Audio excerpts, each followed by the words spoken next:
வறட்சின்னா நிறைய பேருக்கு பிடிக்காது. ஆனா வறட்சியில தான் செழிப்பை இருக்கு. ஆமென்.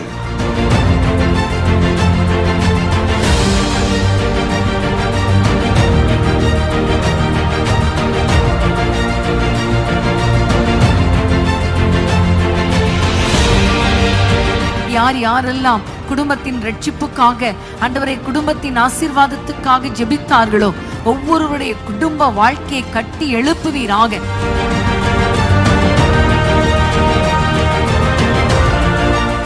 வீட்டுக்குள்ளே சமாதானத்தின் கதவுகள் திறக்கப்படுவதாக, ஒப்புரவாக்குதல் உண்டாவதாக, தேவனை நித்தமும் ஆராதிக்கிற வீடுகளாய் மாறுவதாக.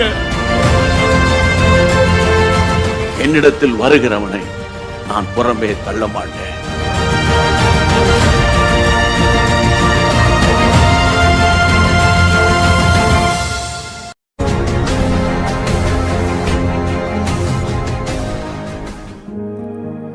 ஹல்லேலூயா. ஆண்டவராகிய இயேசு கிறிஸ்துவின் நாமத்தில் இயேசு சந்திக்கிறார் ஊழியங்கள் சார்பாக உங்கள் ஒவ்வொரு நாங்கள் மீண்டும் வரவேற்கிறோம். மீண்டுமாக இந்த மாலை வேளையில் நம்மளால் சேர்ந்து ஆண்டவருடைய சமூகத்தில் ஆண்டவரை நோக்கி துதித்து நம்ம ஜெபிக்க இருக்கிறோம். ஆண்டவருடைய வார்த்தைகளை கேட்க இருக்கிறோம். அதற்கு முன்பதாக நம்ம கண்களை மூடி ஆண்டவரை நோக்கி பார்க்கலாம். ஆண்டவரே உமக்கு நன்றி செலுத்துகிறோம். இப்பொழுதும் இந்த மாலை வேலைக்காக நன்றி. நம்முடைய சமூகத்தில் நாங்கள் ஒன்று கூடி வர நீர் எங்களுக்கு தந்த நல்ல ஸ்லாக்கியத்திற்காக நன்றி ஆண்டவரே. இப்பொழுதும் நாங்கள் சமூகத்தில் துதிக்க இருக்கிறோம், ஜெபிக்க இருக்கிறோம், உடைய வார்த்தைகளை கேட்க இருக்கிறோம். தேவன் தாமே எங்களோடு நீர் இடைப்படுவீராக, எங்களை ஜெபிக்க வைப்பீராக, எங்கள் துதிபலியில் நீர் பிரியப்படுவீராக. உடைய கரத்தில் ஒப்பு கொடுக்கிறோம். இயேசுவின் நாமத்தில் ஜெபிக்கிறோம் நல்ல பிதாவே, ஆமென். ஹல்லேலூயா. நம்ம எல்லாரும் சேர்ந்து சில பாடல்களை பாடி தேவனை மகிமைப்படுத்துவோம். தேவ கிருபை என்றும் உள்ளது, அவர் கிருபை என்றும் உள்ளது. நல்ல கைகளை தட்டி பாடி நாம் தேவனை மகிமைப்படுத்துவோம். தேவ கிருபை என்றும் உள்ளது, அவர் கிருபை என்றும் உள்ளது. அவரை போற்றி துதித்து பாடி அல்லேலூயா என்றார் பரிப்போம். அவரை போற்றி துதித்து பாடி அல்லேலூயா என்றார் பரிப்போம். தேவ கிருபை என்றும் உள்ளது, அவர் கிருபை என்றும் உள்ளதே.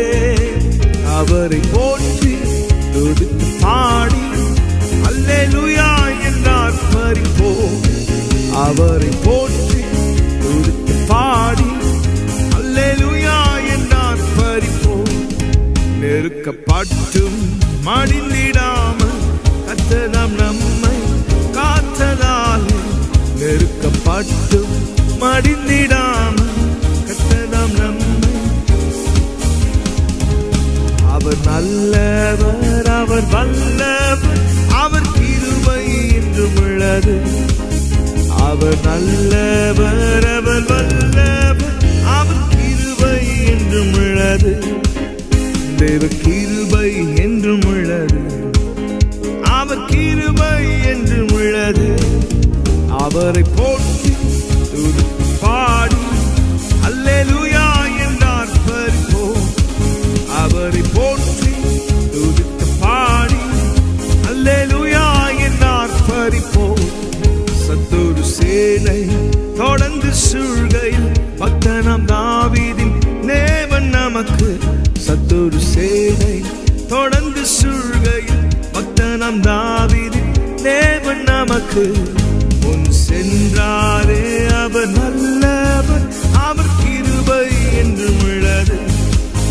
முன் சென்றாரே அவர் நல்லவர், அவர் கிருபை என்றும் உள்ளது. தேவ கிருபை என்றும் உள்ளது, அவர் கிருபை என்றும் உள்ளது. அவரை போற்றி துதித்து பாடி அல்லேலூயா என்றார் பரிப்போம். அவரை போற்றி துதித்து பாடி அல்லேலூயா என்றார் பரிப்போம். அக்கினி சோதனை பட்சிக்க வந்தும் முச்செடி தன்னில் தோன்றிய தேவன். அக்கினி சோதனை பட்சிக்க வந்தும் முச்செடி தன்னில் தோன்றிய தேவன். பாதுகாத்தாரே அவர் நல்லவர்,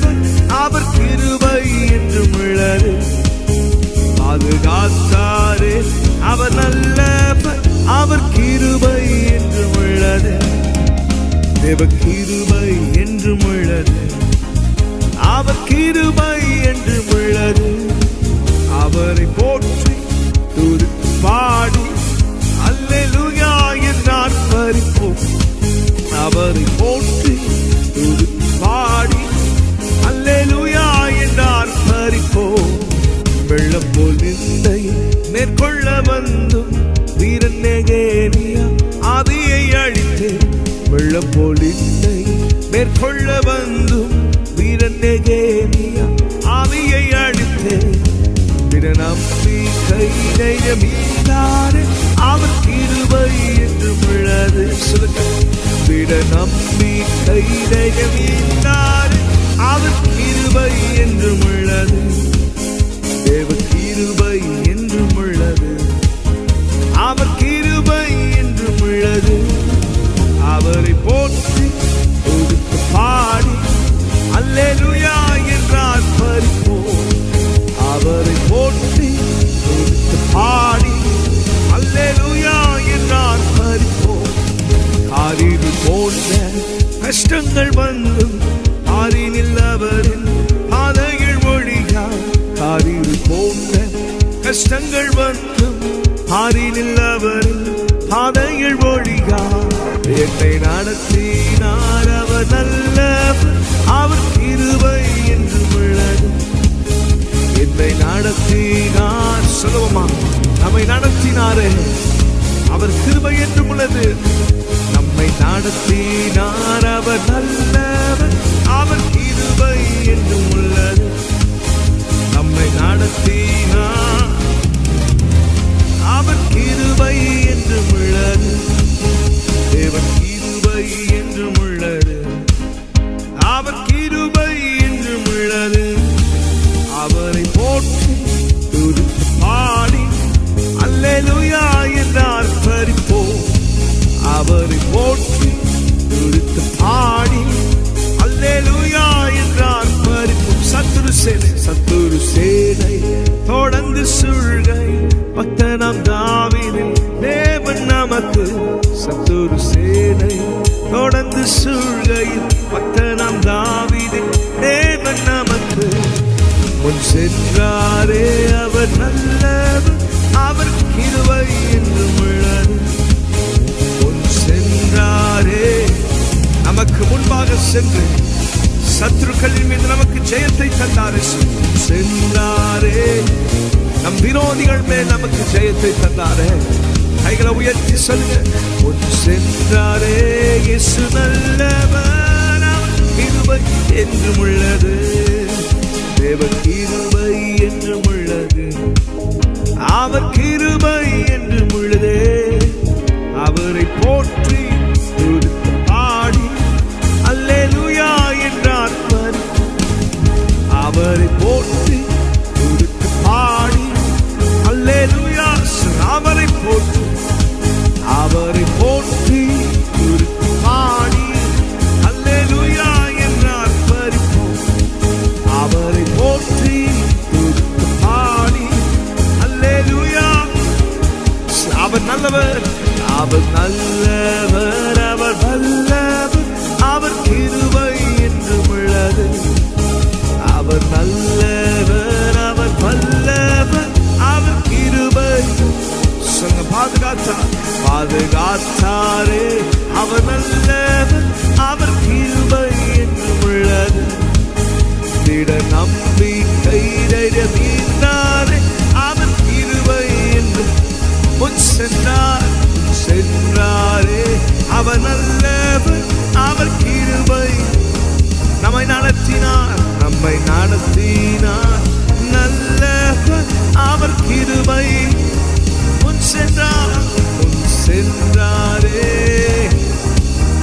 அவர் கிருபை. திட நம்பிக்கை தைரியமீதானே அவர் கிருபை என்றும் உள்ளது. ஹல்லேலூயா, ஹல்லேலூயா. அவருடைய கிருபை என்றும் உள்ளது. ஆமென். நம்முடைய சத்துருக்களின் கைக்கு நம்மை விடுவித்த ஆண்டவர். ஹல்லேலூயா. அவருக்கு நம்ம ஸ்தோத்திரத்தை செலுத்தணும். ஹல்லேலூயா. நம்முடைய எதிரிகளுக்கெல்லாம் ஆண்டவர் ஆமென், தக்க பலனை தந்து நம் தலையை உயர்த்தினாரே. எனவே நம்ம ஆண்டவரை உயர்த்தணும், துதிக்கணும். ஆமென். இன்னொரு பாடலை நம்ம சேர்ந்து பாடலாம். என் கைகளை விரோதிகள் மேல் உயர்த்தி நீரையா என் நேசையா. ஆமென். உங்களுக்கு தெரிந்த பாடல். நல்ல கைகளை தட்டி ஆமென். நம் விரோதிகள் அவர்களுக்கு முன்பதாக நம் தலையை உயர்த்தினாரே, நம்முடைய கையை உயர்த்தினாரே. அதை எண்ணி பார்த்து நம் ஆண்டவருக்கு நன்றி சொல்லி பாடுவோமா?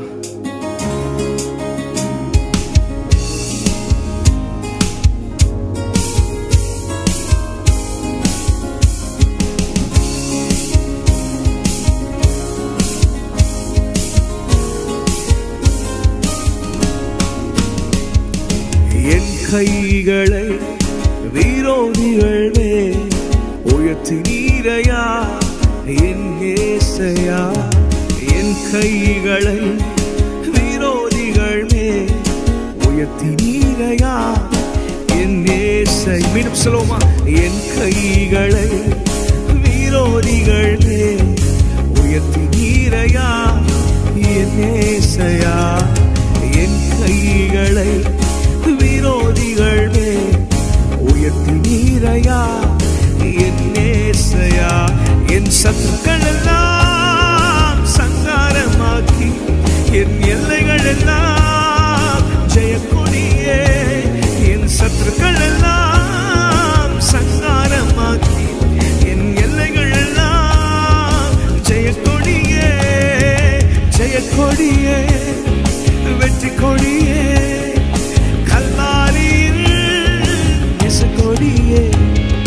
ஜெய கொடியே, வெற்றி கொடியே, கல்வாரியில் நேச கொடியே.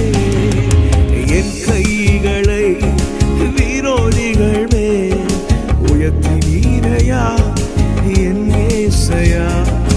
என் கைகளை விரோதிகள் மேல் உயர்த்தி நீரையா என் நேசையா. கொடியவரின் சீரல் மோதி அடிக்கும் பொழுது அவர் நமக்கு பலனாயிருந்தாரே. நல்ல கைகளை பற்றி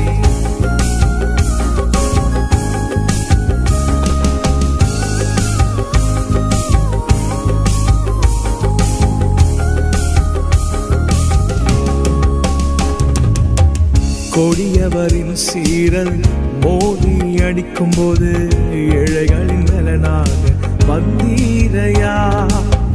பலவானின் வெள்ளையெல்லாம் முற்றிலும் தகர்த்தெறிந்து எளியவனாம் என்னை உயர்த்தி நீரையா. கொடியவரின் சீரல் மோதி அடிக்கும் போது ஏழைகளின் பலனாக வந்தீரையா.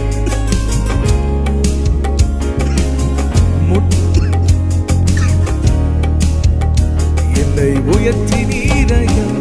என் சத்துக்கள் எல்லாம் சங்காரமாக்கி என் எல்லைகள் எல்லாம் ஜெயக்கொடியே. என் சத்துக்கள் எல்லாம் சங்காரமாக்கி. சொல்லுங்க, நம்ம எல்லைகள் எல்லாம் நமக்கு ஜெயக்கொடி ஏற்றி வைத்தார். என் சத்துக்கள் எல்லாம் சங்காரமாக்கி என் எல்லைகள் எல்லாம் ஜெயக்கொடியே. என் சத்துக்கள் எல்லாம் சங்காரமாக்கி என் எல்லைகள் எல்லாம் ஜெயக்கொடியே. ஜெயக்கொடியே, வெற்றி கொடியே, கல்வாரியில் இயேசு கொடியே. ஜெயக்கொடியே, வெற்றி கொடியே, கல்வாரியில் இயேசு கொடியே. என் கைகளை விரோதிகள் மேல் உயர்த்தி நீரையா என் நேசையா. என் கைகளை விரோதிகள் மேல் உயர்த்தி நீரையா என் நேசையா. பால சிங்கத்தையும் சர்ப்பத்தையும் மிதித்திடுவேன். பலமுள்ள தேவகரம் என் மேலே. தீங்கு செய்திட ஒருவனும் என் மேலே ஒரு போதும் கையை போடவில்லை. பால சிங்கத்தையும் சர்ப்பத்தையும் எதிர்த்திடுவேன். பலமுள்ள தேவகரம் என் மேலே. தீங்கு செய்தி ஒருவரும் என் மேல ஒரு பொது கையை போடவில்லை. என் சத்துக்கள் எல்லாம் சங்காரமாக்கி என் எல்லைகள் எல்லாம் ஜெயக்கொடியே. என் சத்துக்கள் எல்லாம் சங்காரமாக்கி என் எல்லைகள் எல்லாம் ஜெயக்கொடியே. கொடியே வெற்றி கொடியே கல்வாரியின் நேசக்கொடியே. ஜெயக்கொடியே வெற்றி கொடியே கல்வாரியின் நேசக்கொடியே. என் கைகளை விரோதிகள் மேல் உயர்த்தி நீரையா என் ஏசையா. என் கைகளை விரோதிகள் மேல் உயர்த்தி நீரையா என் ஏசையா. என் சத்துக்கள் எல்லாம் சங்காரமாக்கி என் எல்லைகள் எல்லாம் ஜெயக்கொடியே.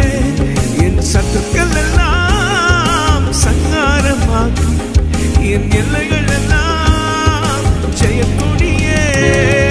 ஜெயக்கொடியே வெற்றி கொடியே கல்வாரியின் நேசக்கொடியே.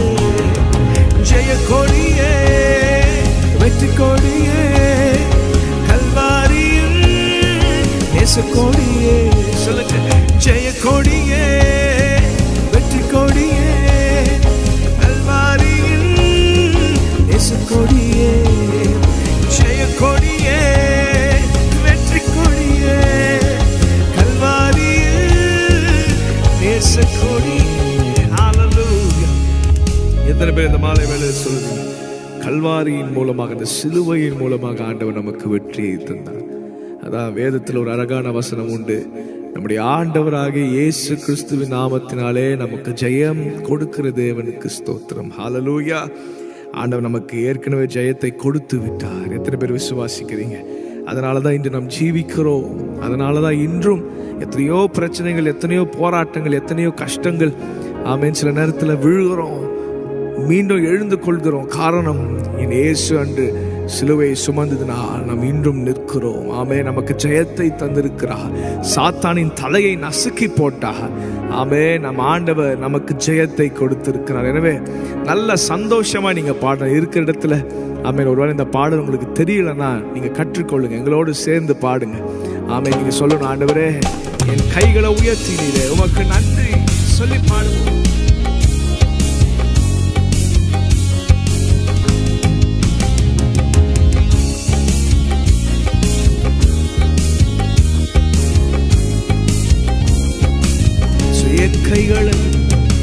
என் கைகளை விரோதிகளே உயர்த்தி நீரையா என் ஏசையா. என் கைகளை விரோதிகளே உயர்த்தி நீரையா என் ஏசையா. என் சத்துக்கள் எல்லாம் சங்காரமாக்கி என் எல்லைகள் எல்லாம் ஜெயக்கொடியே. என் சத்துக்கள் எல்லாம் சங்காரமாக்கி என் எல்லைகள் எல்லாம் ஜெயக்கொடியே. ஜெயக்கொடியே வெற்றி கொடியே கல்வாரியில் நேசக்கொடியே. ஜெயக்கொடியே வெற்றி கொடியே கல்வாரியில் நேசக்கொடியே. என் கைகளை உயர்த்தி நீரையா என் ஏசையா. என் கைகளை விரோதிகள் உயர்த்தி நீரையா என் ஏசையா. பலவானின் வில்லையெல்லாம் முற்றிலும் தகர்த்தெறிந்து எளியவனா என்னை உயர்த்தி நீரையா. சிங்கத்தை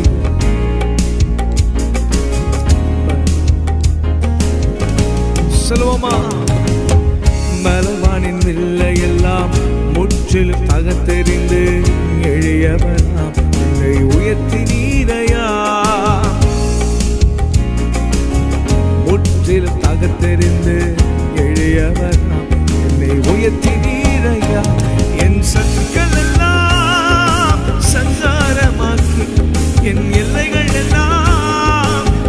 கொடியே என் சத்துக்கள் எல்லாம் சங்காரமாக்கி என் எல்லைகள் எல்லாம் ஜெய கொடியே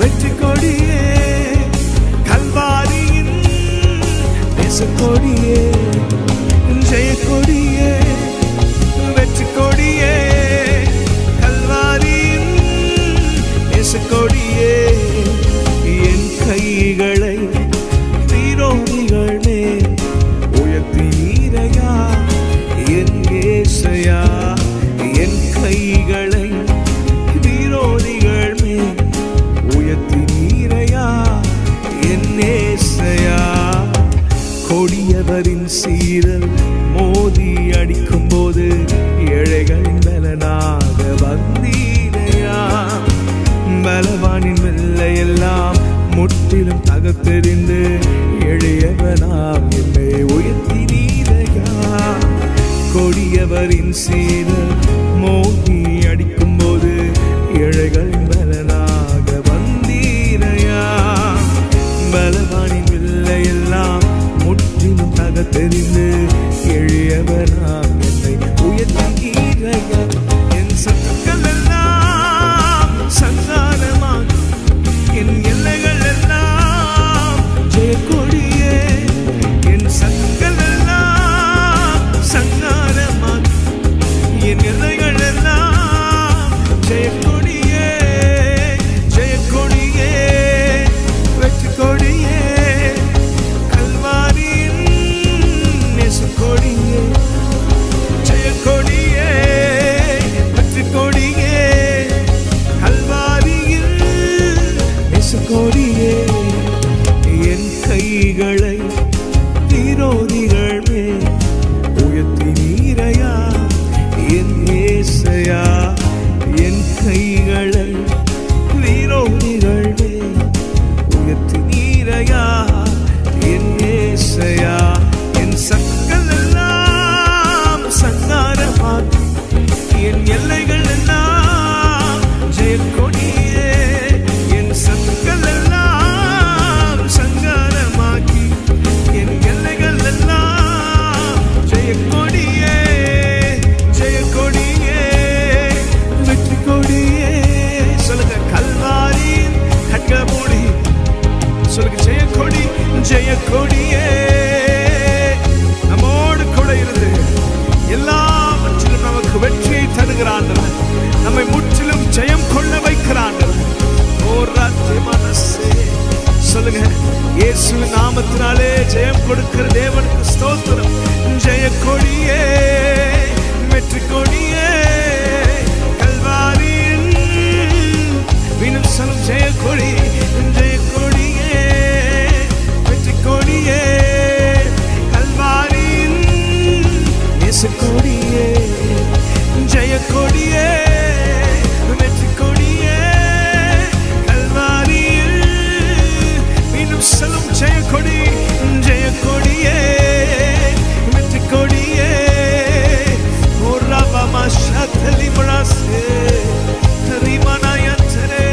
கைகளை உயர்த்தி அறிக்கை செய்க ஜெயம் கொடுக்கிற தேவனே சத்துருக்களின் மேல் ஜெயம் எடுக்க வைக்கிறவரே எங்கள் தலையை உயர்த்துகிறவரே ஆனாலும் கர்த்தாவே நீர் எங்கள் கேடகமும் எங்கள் அடைக்கலமும் எங்கள் தலையை உயர்த்துகிறவருமாயிருக்கிறீர்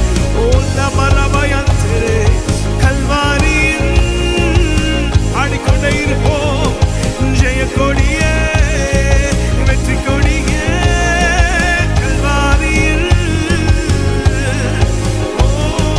ஜெய கொடியே மாஷேல் பரஹத்தனே தோல்வியை வெற்றியாய் மாற்றுகிற ஆண்டவரே உம்மை துதிக்கிறோம் சத்துரு எப்பக்கம் நாங்கள் நெருக்கப்பட்டாலும் நாங்கள் ஒடுங்கி போவதில்லை காரணம் எங்கள் தேவன் எங்கள் அச்சாரமாய் இருக்கிறீர் எங்கள் தேவன் எங்களுடைய அடித்தளமாய் இருக்கிறீர் எங்கள் பலனாய் இருக்கிறீர் உம்மை ஸ்தோத்தரிக்கிறோம் மனசே ஜெய கொடியே எல்லா தோல்வி முகங்கள் வெற்றியாய் மாறட்டாண்டவரே ஜெய கொடியே வெற்றி கொடியே கல்வாரியே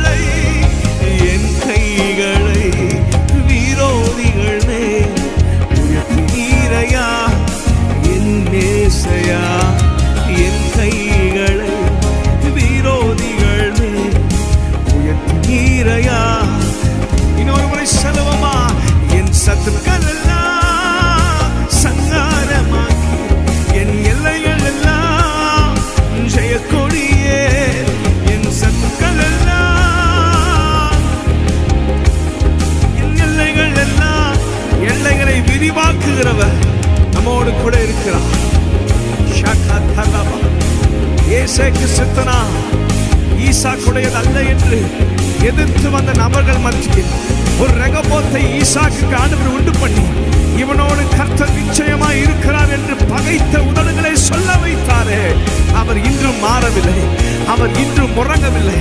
நம்மை காக்கிறவர் தூங்குவதும் இல்லை, அவர் ஒரு நாளும் உறங்குவதில்லை. சொல்லுங்க, ஆண்டவரே என் தலையை உயர்த்துகிறவரே, என் தலையை நிமிர பண்ணுகிற எல்லாரும் வாய்களை திறந்து அப்பாவை துதிங்க. The God will lift our head. முடிந்தது என்று சொல்லும் மனிதர்கள் முன்பதாக, ஆமென், நம்மை எதிர்த்து வருகிற மனிதர்களுக்கு முன்பதாக, நம்மை முடங்கடிக்க நினைக்கிற பிசாசுக்கு முன்பாக நம் தலையை உயர்த்துகிறவர், சத்துருக்களின் மத்தியில் ஒரு பந்தியை நமக்கு ஆயத்த பண்ணுகிறவர், அவரை துதிப்போம். சத்துக்கள் எல்லாம் சங்காரமாக்கி என் எல்லைகள் எல்லாம் ஜெய கொடியே, என் சத்துக்கள் எல்லாம் சங்காரமாக்கி என் எல்லைகள் எல்லாம் இன்னும் சொல்லுவோம், என் சத்துக்கள் எல்லாம் சங்காரமாக்கி என் எல்லைகள் எல்லாம் ஜெய கொடியே, என் சத்துக்கள் எல்லாம்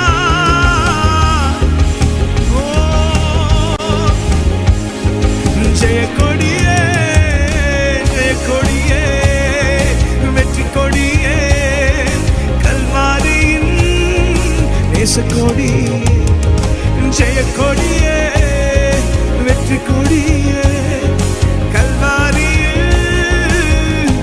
இன்னொரு முறை சொல்லுங்க, ஜெய கொடியே, வெற்றி கொடியே, கல்வாரியில் நேச கொடியே, ஜெய கொடியே, கல்வாரியின் நேச கொடியே. நல்ல கைகளை தட்டி ஜெயம் கொடுக்கிற தேவனுக்கு ஸ்தோத்திரம், தலையை உயர்த்துகிற தேவனுக்கு ஸ்தோத்திரம். அவரை நம்பி வந்த ஒருவரும் வெட்கப்பட்டு போனதே இல்லையே. கைகளை உயர்த்தி சொல்லுங்க, ஆண்டவரே உம்மை நம்பி வந்த யாவரும், உம்மை நோக்கி பார்த்த முகங்கள் வெட்கப்பட்டு போவதில்லை.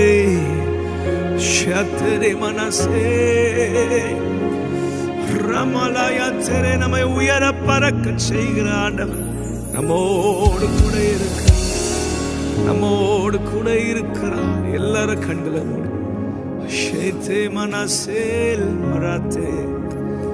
உம்மை நோக்கி இரவும் பகலும் உண்மையாய் உம்மை தேடுகிற யாவருக்கும் நியாயம் செய்கிறவரே, நன்மை அளிக்கிறவரே,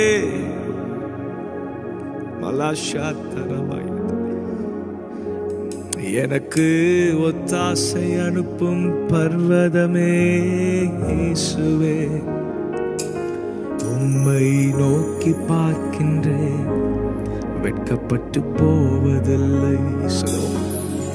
எனக்கு ஒத்தாசை அனுப்பும் பர்வதமே இயேசுவே, உம்மை நோக்கி பார்க்கின்றேன், வெட்கப்பட்டு போவதில்லை.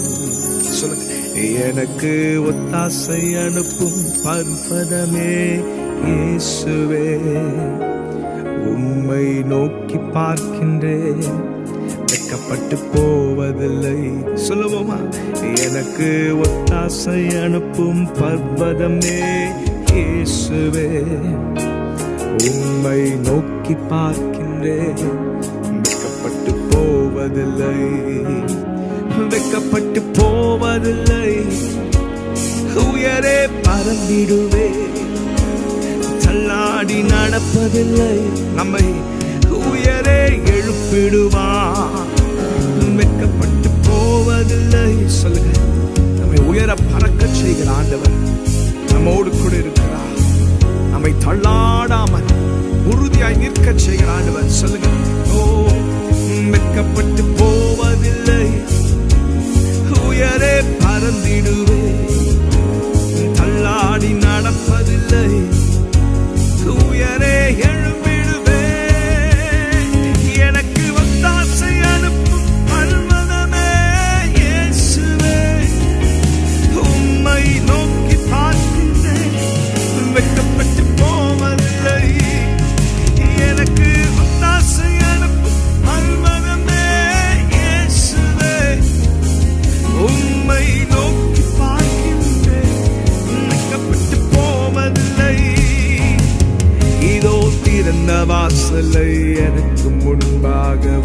வைத்திருக்கிறேன், அதை ஒருவனும் ஓட்ட மாட்டான் என்று சொல்லிருக்கிறேன். இதோ திறந்த வாசலை எனக்கு முன்பாக வைத்திருக்கிறேன், அதை ஒருவனும் போட்ட மாட்டான் என்று சொல்லிருக்கிறேன்.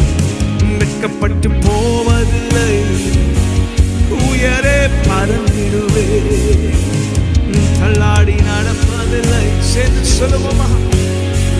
நம்மை உயர எழுப்புகிறானவன் நம்மோடு. மனசே கண்மலையின் உச்சியில் நம்மை நிற்க செய்கிறவர், நம் கால்களை மான்கால்களை போல் மாற்றுகிறவர். உம்மை துதிக்கிறோம். சொல்லுவோம், வெட்கப்பட்டு போவதில்லை, உயரே பறந்திடுவேன், தள்ளாடி நடப்பதில்லை, உயரே எழும்பிடுவேன்.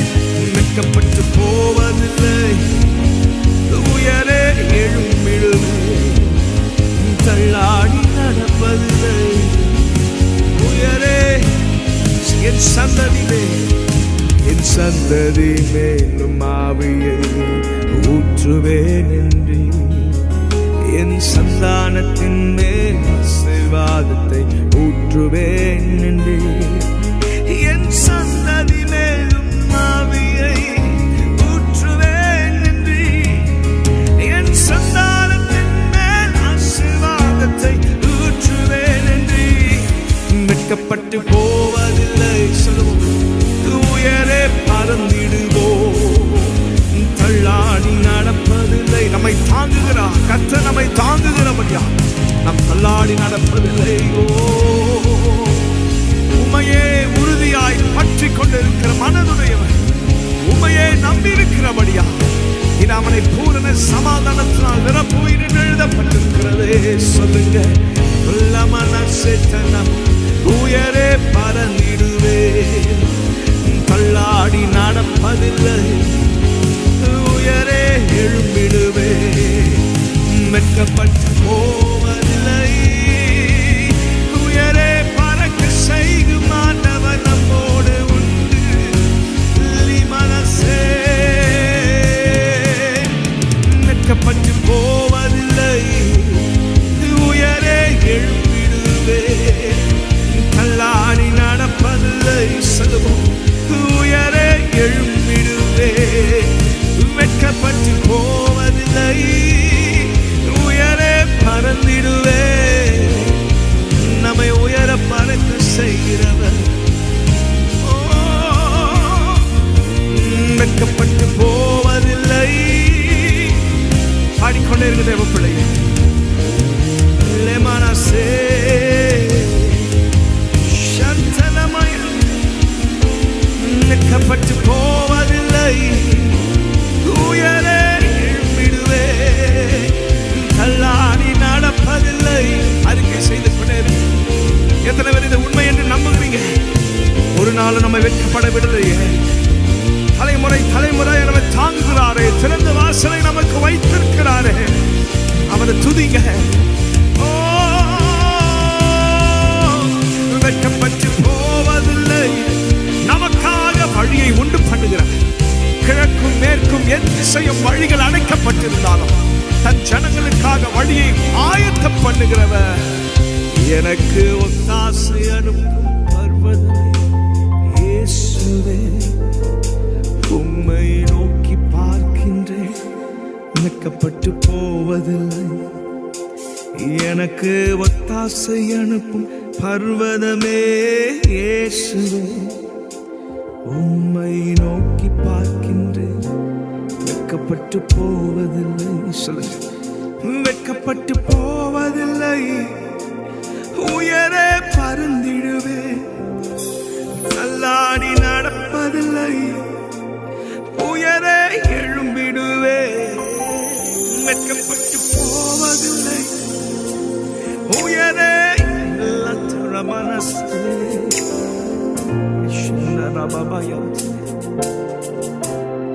தம் ஜனங்களுக்காக ஒரு வாசலை உண்டு பண்ணுகிறவர்.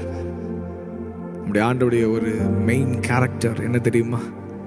நம்முடைய ஆண்டோடைய ஒரு ஸ்பெஷல் சிறப்பான ஒரு குணாதிசயம் என்ன தெரியுமா? ஏசாயா 43:16, சமுத்திரத்திலே வழியையும் வலிய தண்ணீர்களிலே பாதையும் உண்டாக்கி. ஆண்டவரை எப்படி புகழறாங்க பாருங்க. சமுத்திரத்தில் வழியை உண்டு பண்ணுகிறவர், தண்ணீர்கள் மத்தியில வழியை உண்டு பண்ணுகிறவர். அடுத்த வசனம், ரதங்களையும் குதிரைகளையும் இராணுவங்களையும் பராக்கிரமசாலிகளையும் புறப்பட பண்ணி அவைகள் எழுந்திராதபடிக்கு ஒருமித்து விழுந்து கிடக்கவும் ஒரு திரி அணைந்து போகிறது போல் அவைகள் அணைந்து போகவும் பண்ணுகிற கர்த்தர் சொல்லுகிறதாவது. ஏசாயா எழுதுகிறார், ஒரு பக்கம் இஸ்ரவேல் ஜனங்களுக்காக அந்த தண்ணீரையே பிளக்கிறார், செங்கடலையே பிளக்கிறார், தண்ணீர் வழியாக வழியை உண்டு பண்ணுகிறார். மறுபக்கம் அவன் எகிப்தின் பார்வோனுடைய சேனையை அவன் ஒண்ணுமே இல்லாதபடி ஒரு திரி அணைந்து போகிறது போல் அணைந்து போக பண்ணுகிறார். நம்முடைய ஆண்டவர் எப்படிப்பட்டவர் தெரியுமா? நம்முடைய ஜனங்களுக்காக திறந்த வாசலை உண்டு பண்ணுகிறவர். பின்னே வருகிற எதிரிக்கு அதே வாசலை அடைப்பார். நமக்கு ஒரு வழியை உண்டு பண்ணுவார். அந்த வழியை எதிரி வரும்போது அதே வழியை அடைப்பார்.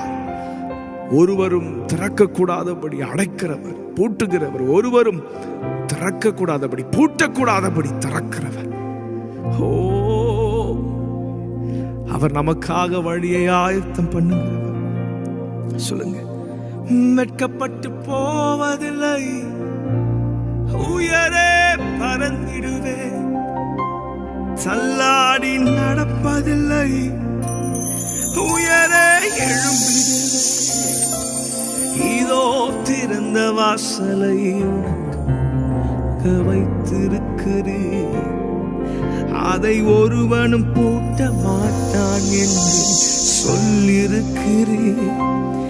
இதோ திறந்த வாசலை எனக்கு முன்பாக வைத்திருக்கிறேன், அதை ஒருவனும் பூட்ட மாட்டான் என்று சொல்லிருக்கிறேன். வெட்கப்பட்டு போவதில்லை, உயரே பறந்திடுவே. சொல்லுங்க, தள்ளாடி நடப்பதில்லை, உயரே எழும்பிடுவே. வெட்கப்பட்டு போவதில்லை, உயரே பறந்திடுவே, தள்ளாடி நடப்பதில்லை. தேவ ஜனமே, எங்களோடு சேர்ந்து சொல்லுங்க, வெட்கப்பட்டு போவதில்லை, உயரே மனசு. ஓ, தண்ணீர்களில் வழியை உண்டு பண்ணுகிறவரே, எத்திசையும் அழைக்கப்பட்டாலும் எதிரே செங்கடல் வந்தாலும் தம் ஜனங்களுக்காக ஒரு வாசலை உண்டு பண்ணுகிற கர்த்தர் பெரியவர்.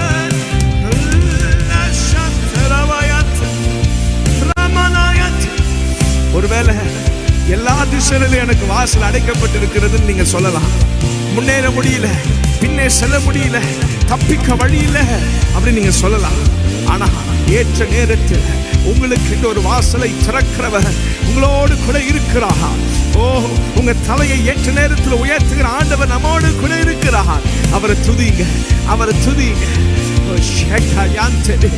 எந்த திசையில எந்த நேரத்தில் எப்படிப்பட்ட வாசல்களை திறக்கணுமோ அப்படிப்பட்ட வாசல்களை திறந்து நம்முடைய ஜனங்களை வழி நடத்துகிற சர்வ வல்லவரே உம்மை ஆராதிக்கிறோம். பெரியவரே உம்மை ஆராதிக்கிறோம். சொல்லுங்க, எங்கள் கண்களை நாங்கள் கண்களை ஏறெடுப்பேன், என் கைகளை உயர்த்திடுவேன், உம் முகம் நோக்கிடுவேன். நான் வெட்கப்படுவதில்லை, கண்களை ஏறெடுப்பேன், கைகளை உயர்த்திடுவேன், உம் முகம் நோக்கிடுவேன். தைரியமா சொல்லுங்க,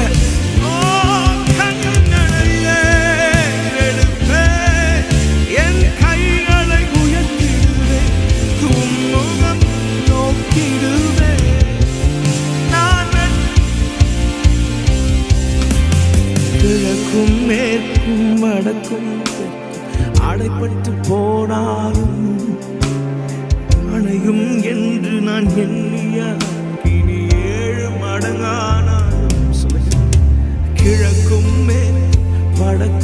அனைத்துக்கும் அடைப்பட்டு போனாலும் அணையும் என்று நான் எண்ணிய அக்கினி 7 மடங்கானாலும் என் கண்களையே எடுப்பேன், என் கைகளை உயர்த்திடுவேன், உம்முகம் நோக்கிடுவேன்.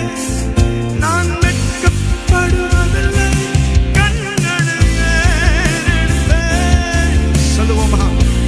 எனக்கு ஒத்தாசை வரும் பர்வதங்களுக்கு நேராக என் கண்களை நான் ஏறெடுப்பேன். I will look unto the God who helps me. கண்களை ஏறெடுப்பேன், என் கைகளை உயர்த்திடுவேன், உம் முகம் நோக்கிடுவேன். நான் வெட்கப்படுவதில்லை, கண்களை ஏறெடுப்பேன். ஷெத்தல் மரசே உம் ஜனம், சொல்லுங்க, ஆண்டவர் வாக்கு பண்ணியிருக்கிறார், என் ஜனம் ஒருபோதும் வெட்கப்பட்டு போவதில்லை என்று வாக்கு பண்ணினவர் உண்மை உள்ளவர். சொல்லுங்க, ஓ நான் வெட்கப்படுவதில்லை, என் குடும்பம் வெட்கப்படுவதில்லை, உம் ஜனம் ஒருபோதும் வெட்கப்படுவதில்லை, உம்மை நம்பினோர் வெட்கப்படுவதில்லை. சொல்லுங்க, உம்மை நம்பினோர் ஒருபோதும் வெட்கப்படுவதில்லை.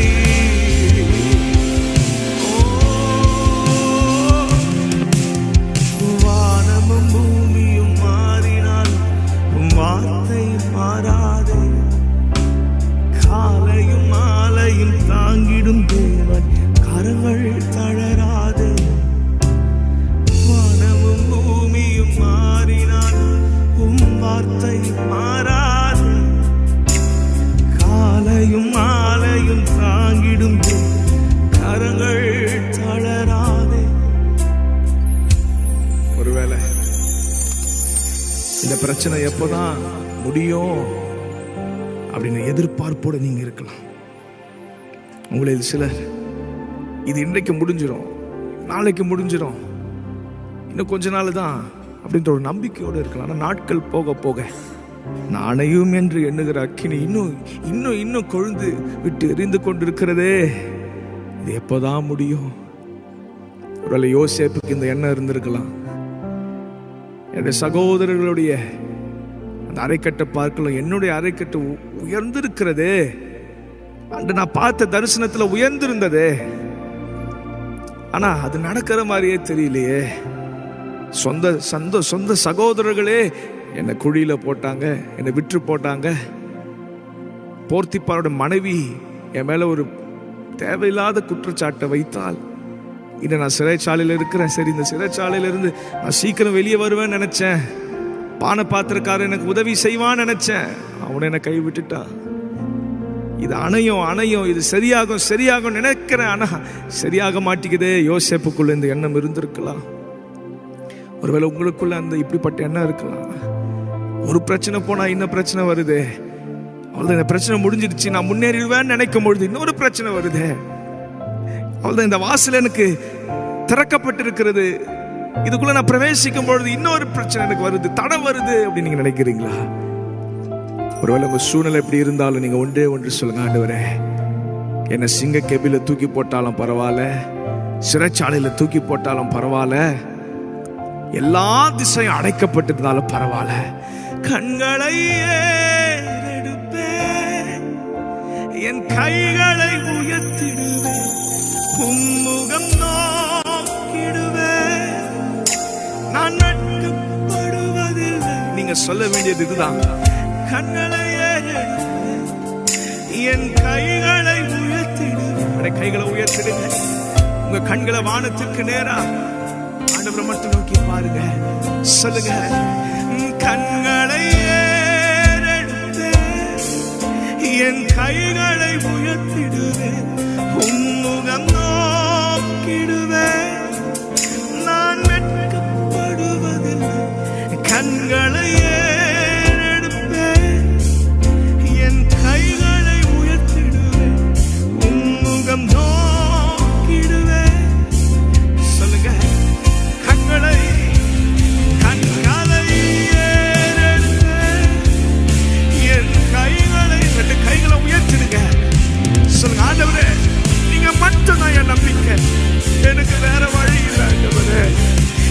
வேறு நம்பிக்கை இல்லை ஆண்டவரே. இந்த மாலை வேளையில் அப்படியே முற்றிலுமாய் உங்கள் ஆண்டவர் சமூகத்தில் நீங்க சப்மிட் பண்ணுங்க, அர்ப்பணிச்சிருங்க. அப்படியே முழங்கால் பண்ணிட்டு 2 கைகளை உயர்த்தி சொல்லுங்க, Lord, I have no other way but you.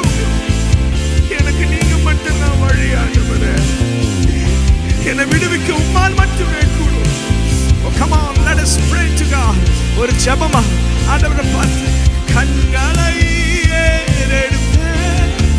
ஆதரவற்று இருக்கிற பிள்ளையே, எனக்கு எப்பொழுது ஒரு வழி பிறக்கும் என்று காத்து கொண்டிருக்கிற ஏங்கிக் கொண்டிருக்கிற வாலிபனே, அன்பு சகோதரியே, ஆண்டவரை பார்த்து சொல்லுங்க, உன் கண்களை உண்மையே உன் கைகளையே நான் நோக்கி பார்த்து கொண்டிருக்கிறேன். எஜமானை நோக்கி பார்த்திருக்கிறோம், வேலையாட்சியை போ, வேலைக்காரனை போ, உண்மையே நாங்கள் நோக்கி பார்த்து கொண்டிருக்கிறோம். ஆண்டவரே, என் கைகளை உயர்த்தி உம்முகம் நோக்கிடுவேன். நான் வெட்கப்படுவதில்லை, கண்களையே ஏறெடுப்பேன். என் கைகளை உயர்த்திடுவேன், உம்முகம் நோக்கிடுவேன். சொல்லுங்க, பாடிக்கொண்டே இருக்கிறீங்களா? சொல்லுங்க, வானமும் பூமியும் மாறினாலும் என் அப்பா வார்த்தை மாறாதே. காலையும் மாலையும் தாங்கிடும் தேவன் கரங்கள் தளரா.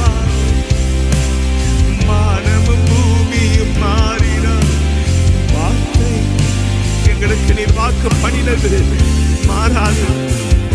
எங்களுக்கு சொன்ன வார்த்தைகள் அது ஓய்ந்து போகாது. சொல்லுங்க, அவருடைய வாக்கு தத்துவம் தலையில் விழாது.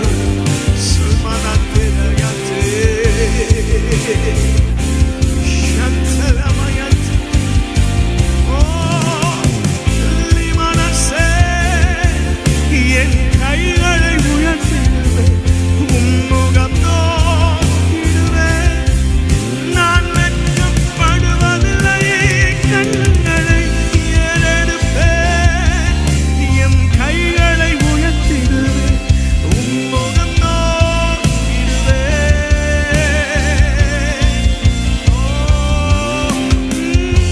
மாறிடுமோ அவர் கிருபையில் நானும், ஆறுதல் எனக்கு அவரே.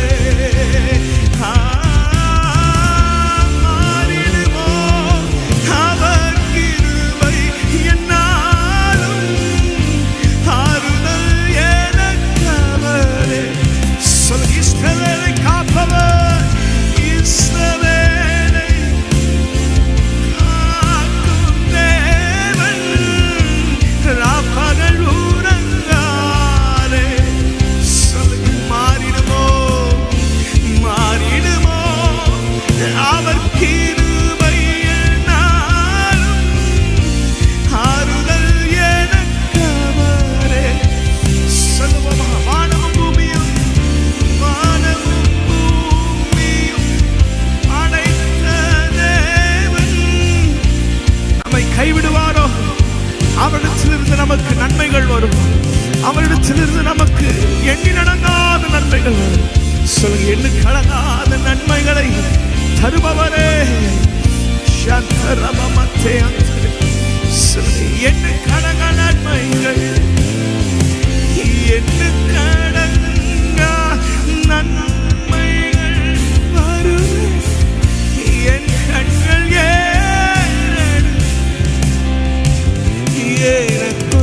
எனக்கொத்தாசை வரும் பர்வதம் நேராக என் கண்களை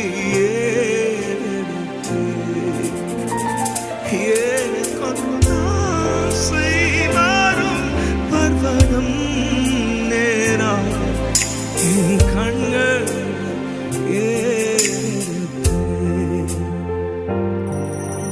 கண்களை ஏறெடுப்பேன்.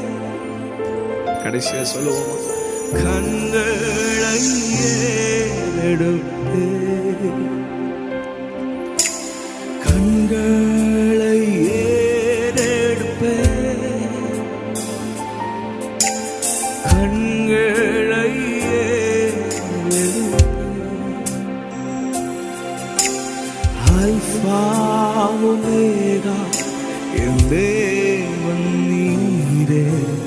கண்களை ஏறெடுப்பேன். அல்பா ஒமேகா என் தேவன் நீரே. கண்களை ஏறெடுப்பேன். கண்களை ஏறெடுப்பேன். கண்களை ஏறெடுப்பேன். ஓ, கண்களை ஏறெடுப்பேன். கண்களை ஏறெடுப்பேன். அல்பா ஒமேகா என் தேவன் நீரே. கண்களை ஏறெடுப்பேன். அல்பா ஒமேகா என் தேவன் நீரே. கண்களை ஏறெடுப்பேன். அவரே அல்பாவும் ஒமேகாவுமாயிருக்கிறார். ஆரம்பமும் அவரே, முடிவும் அவரே. அப்படின்னு என்ன அர்த்தம்னா, இந்த உலக தோற்றம் முதல் இந்த உலக முடிவு வரை, அதற்கு பின்பும் என்ன நடக்க போது எல்லாமே ஆண்டவருக்கு தெரியும். அப்போ எல்லாவற்றையும் தெரிந்த தேவனிடத்திலேயே நம்ம காத்திருக்க வேண்டும் அல்லவா? இந்த மாலை வேளையில சொல்லுங்க, ஒரே நிமிடம் அப்படியே கண்களை மூடி, அல்பா ஒமேகா எல்லாவற்றையும் அறிந்தவர், என் எதிர்காலத்தை அறிந்திருக்கிறேன், எனக்கு வைத்திருக்கிற திட்டங்களை அறிந்திருக்கிறேன். எனவே நான் உண்மையே நோக்கி பார்ப்பேன். கடைசியா அல்பா ஒமேகா என் தேவன் நீரே. கண்களை ஏறெடுப்பேன். அல்பா ஒமேகா என் தேவன் நீரே. கண்களை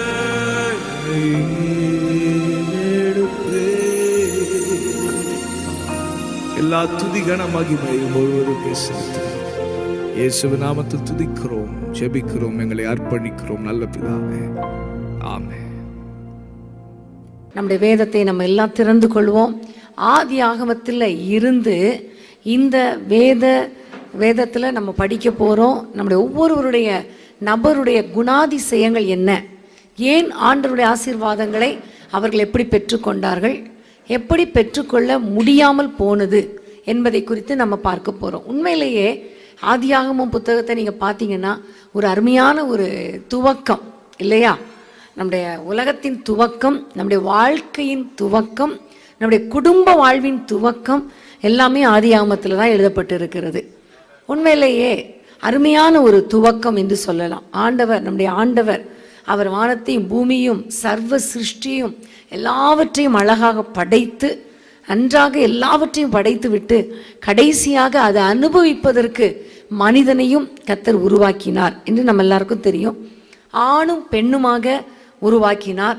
அவர்களை தம்முடைய சாயலாக உருவாக்கினார். அதுதான் ரொம்ப முக்கியமான காரியம். கர்த்தர் மிருகங்களெல்லாம் எப்படி படைச்சாரோ அதே மாதிரி மனுஷனை அப்படியே ஏனோதானோன்னு படைச்சாரான்னு பார்த்தா இல்லை.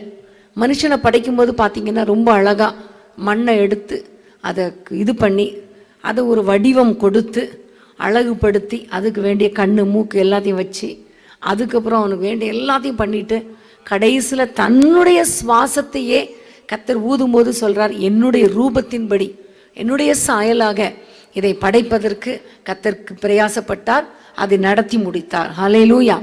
தனியாக படைத்து அந்த ஆதாமை படைத்து அவன் தனிமையாக இருப்பது நல்லதல்ல என்று நினைத்து ஒரு ஏற்ற துணையை உருவாக்க வேண்டும் என்று நினைத்த பொழுதும் திரும்பவும் சரி ஒரு வார்த்தை சொன்னால் போதும் ஒரு பெண் உருவாகி விடுவாள் அப்படின்னு நினைக்கல.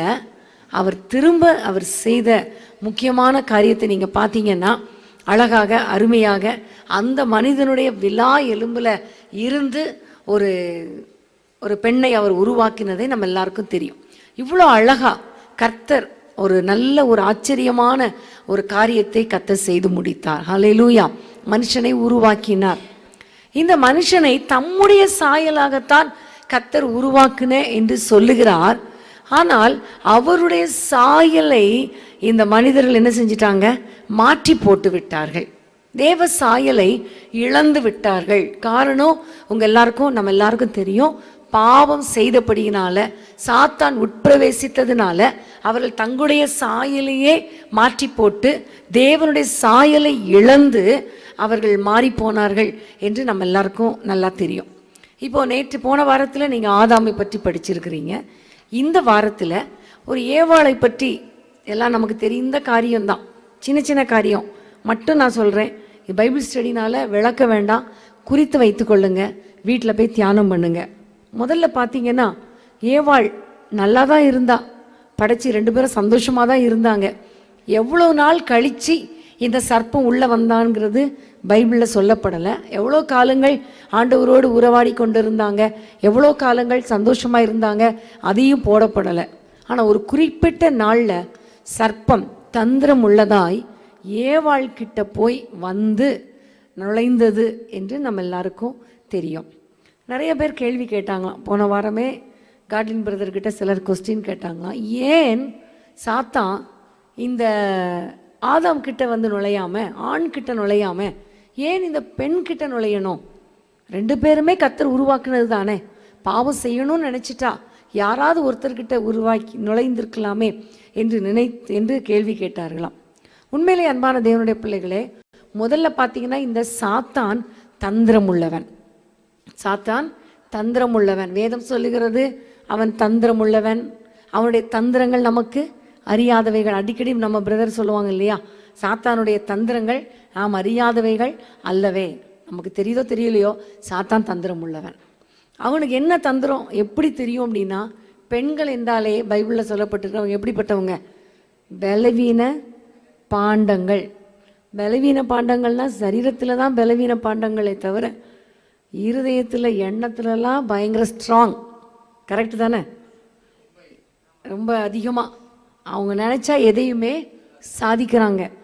கணவனை என்ன செஞ்சிடறாங்க? கைக்குள்ளே போட்டு வச்சுக்கிறாங்க. என்ன வேணால் பண்ண முடியும் அப்படிங்கிற மாதிரி இருக்கிறாங்க பெண்கள்.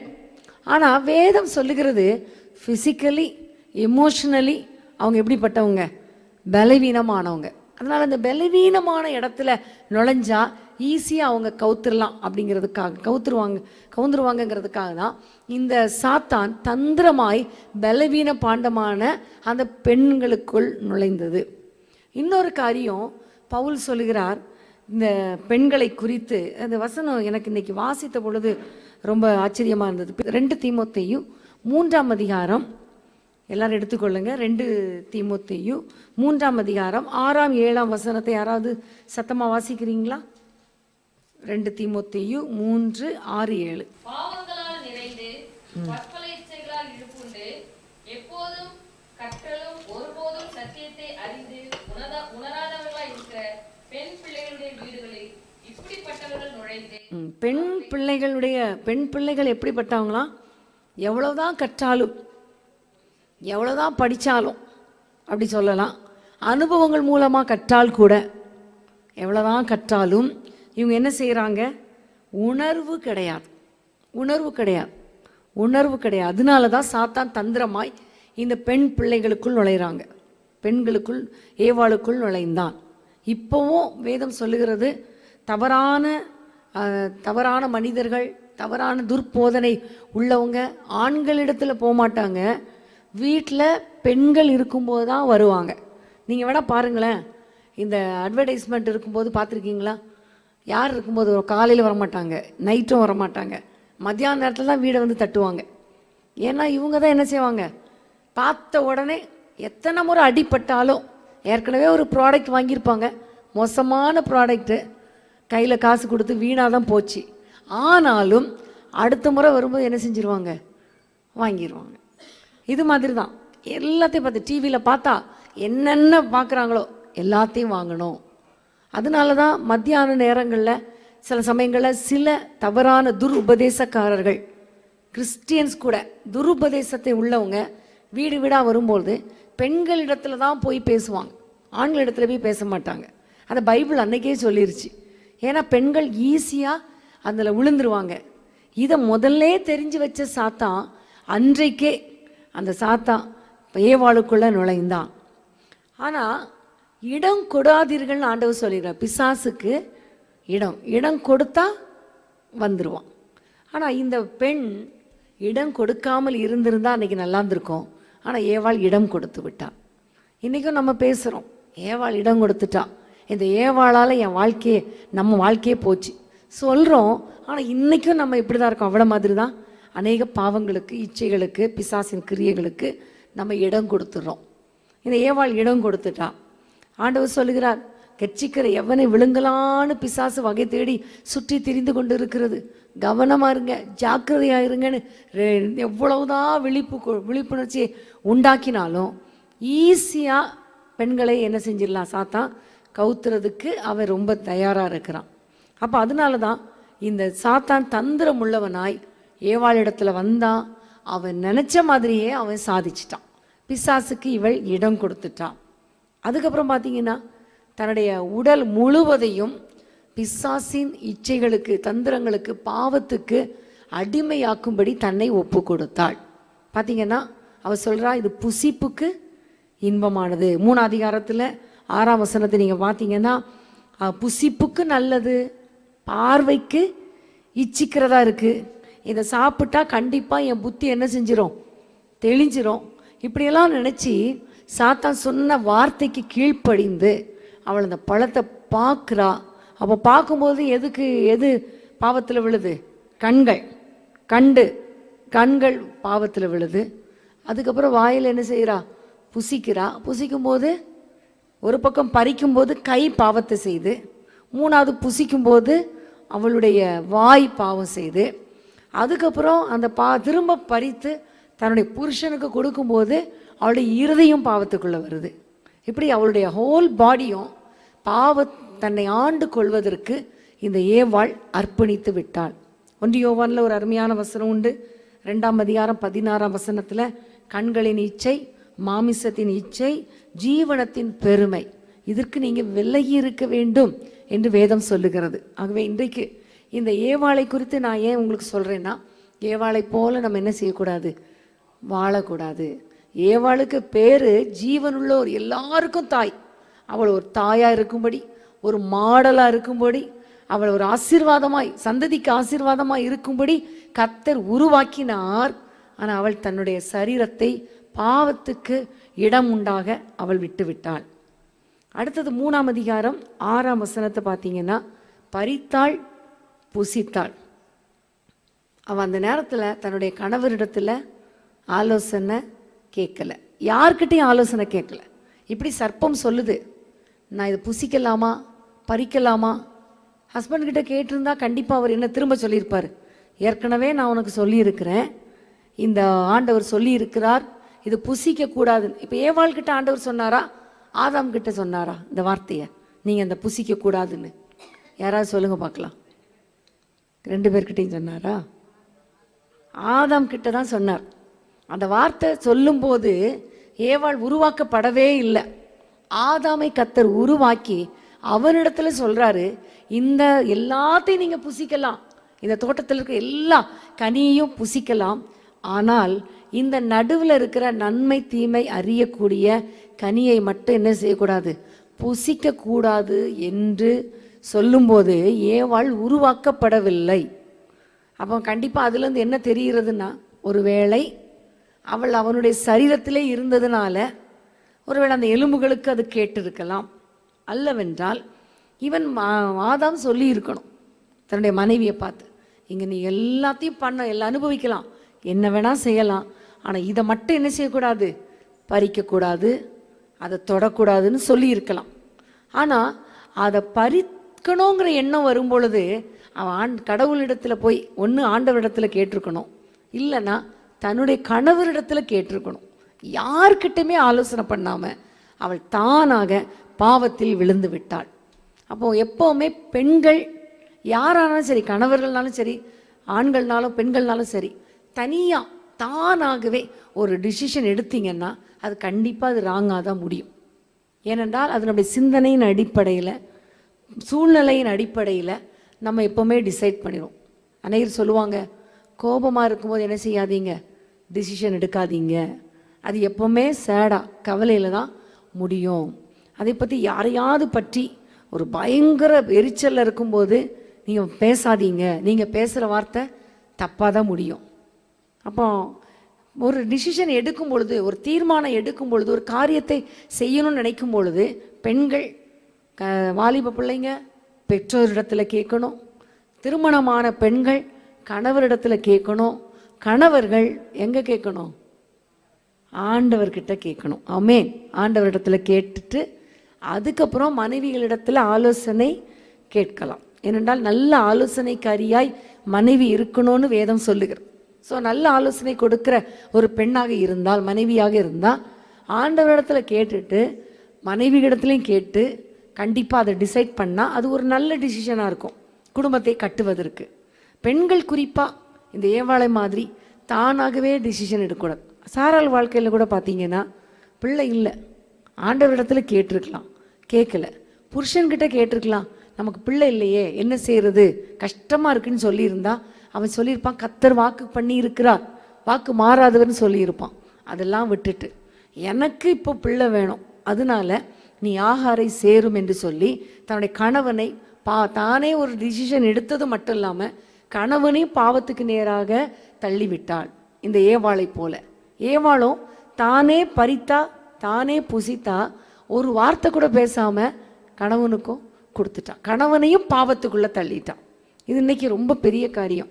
நிறைய பேர் சொல்கிறாங்க, மனைவி வந்து அந்த ஏவாள் வந்து அவள்கிட்ட என்னதான் குட் குவாலிட்டி அப்படின்னு பார்த்தா ஷேர் பண்ணா அப்படின்னு சொல்கிறாங்க. என்ன ஷேர் பண்ணா? பாவத்தை தான் ஷேர் பண்ணா.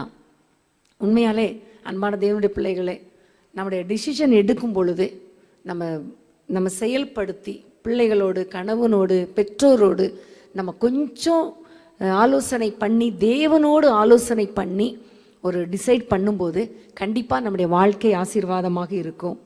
அவன் மட்டும் இல்லை, புருஷனையும் பாவத்தில் தள்ளிட்டா. இன்றைக்கி நம்ம செய்கிற ஒரு காரியம் குடும்பத்தையே பாதிக்கும் என்பதை நம்ம மறந்து போகக்கூடாது. கடைசியாக இன்னொரு காரியம் பார்த்திங்கன்னா, ஏவாளுடைய வாழ்க்கையில் தவறு வந்தது. தவறு செய்கிறது எல்லாமே இயல்பு. ஆனால் அந்த தவறை ஒத்துக்கொள்ளவில்லை. தவறை ஒத்துக்கொள்ளலை. ஒத்துக்கொண்டிருந்தால் அன்றைக்கி ஆண்டவர் கேட்குறார், ஏன் இப்படி புசித்தாய் என்று கேட்கும்போது, தப்பு தான் ஆண்டவரே, நீங்கள் சொன்ன வார்த்தைக்கு கீழ்ப்படியாமல் போயிட்டேன், பார்த்தோன்னே எனக்கு ஆசையாக இருந்துச்சு, நான் பறித்தேன், புசிச்சிட்டேன் அப்படின்னு சொல்லியிருந்தா கர்த்தர் அன்னைக்கு மன்னிப்பு கொடுத்துருப்பார். அவர் தானே உருவாக்கின தேவன், தகப்பனை போல உருவாக்கினவர், கண்டிப்பாக ஒரு அற்புதத்தை செஞ்சிருப்பார். ஆனால் அன்னைக்கு அவன் என்ன பண்ணிட்டான்? அவள் வந்து தவற ஒத்துக்கலை, அடுத்தவங்க மேலே கையை நீட்டிட்டான். இந்த சர்ப்பம் தான். அதே மாதிரி தான் ஆதாமும் அதே தவறு தான் பண்ணார். ஏன் புசித்தான்னு கேட்கும்போது, நீர் எனக்கு கொடுத்த இந்த ஸ்திரீ, அதில் ஆண்டவரையும் சேர்த்துக்கிட்டார். நீர் தானே கொடுத்தீர், நானா கேட்டேன்? இந்த பெண்ணை எனக்கு வேணும்னு கேட்டேனா? நான் ஜாலியாக தனியாக இருந்திருப்பேன். நீர் தான் எனக்கு கொடுத்தீரு, அந்த பெண் தான் என்னை இப்படி பாவத்துக்குள்ளே தள்ளிட்டா. இப்படி எல்லாரையுமே இன்றைக்கும் நம்ம அப்படி தான். ஏதாவது ஒரு காரியம் தப்பு நடந்துருச்சுன்னா, ஏசப்பா உங்களால் தான், நான் உங்கள்கிட்ட ஜெபம் பண்ணி தானே இதை கேட்டேன், நீர் தானே இதை தந்தீர், அப்புறம் ஏன் எனக்கு இந்த பிரச்சனை?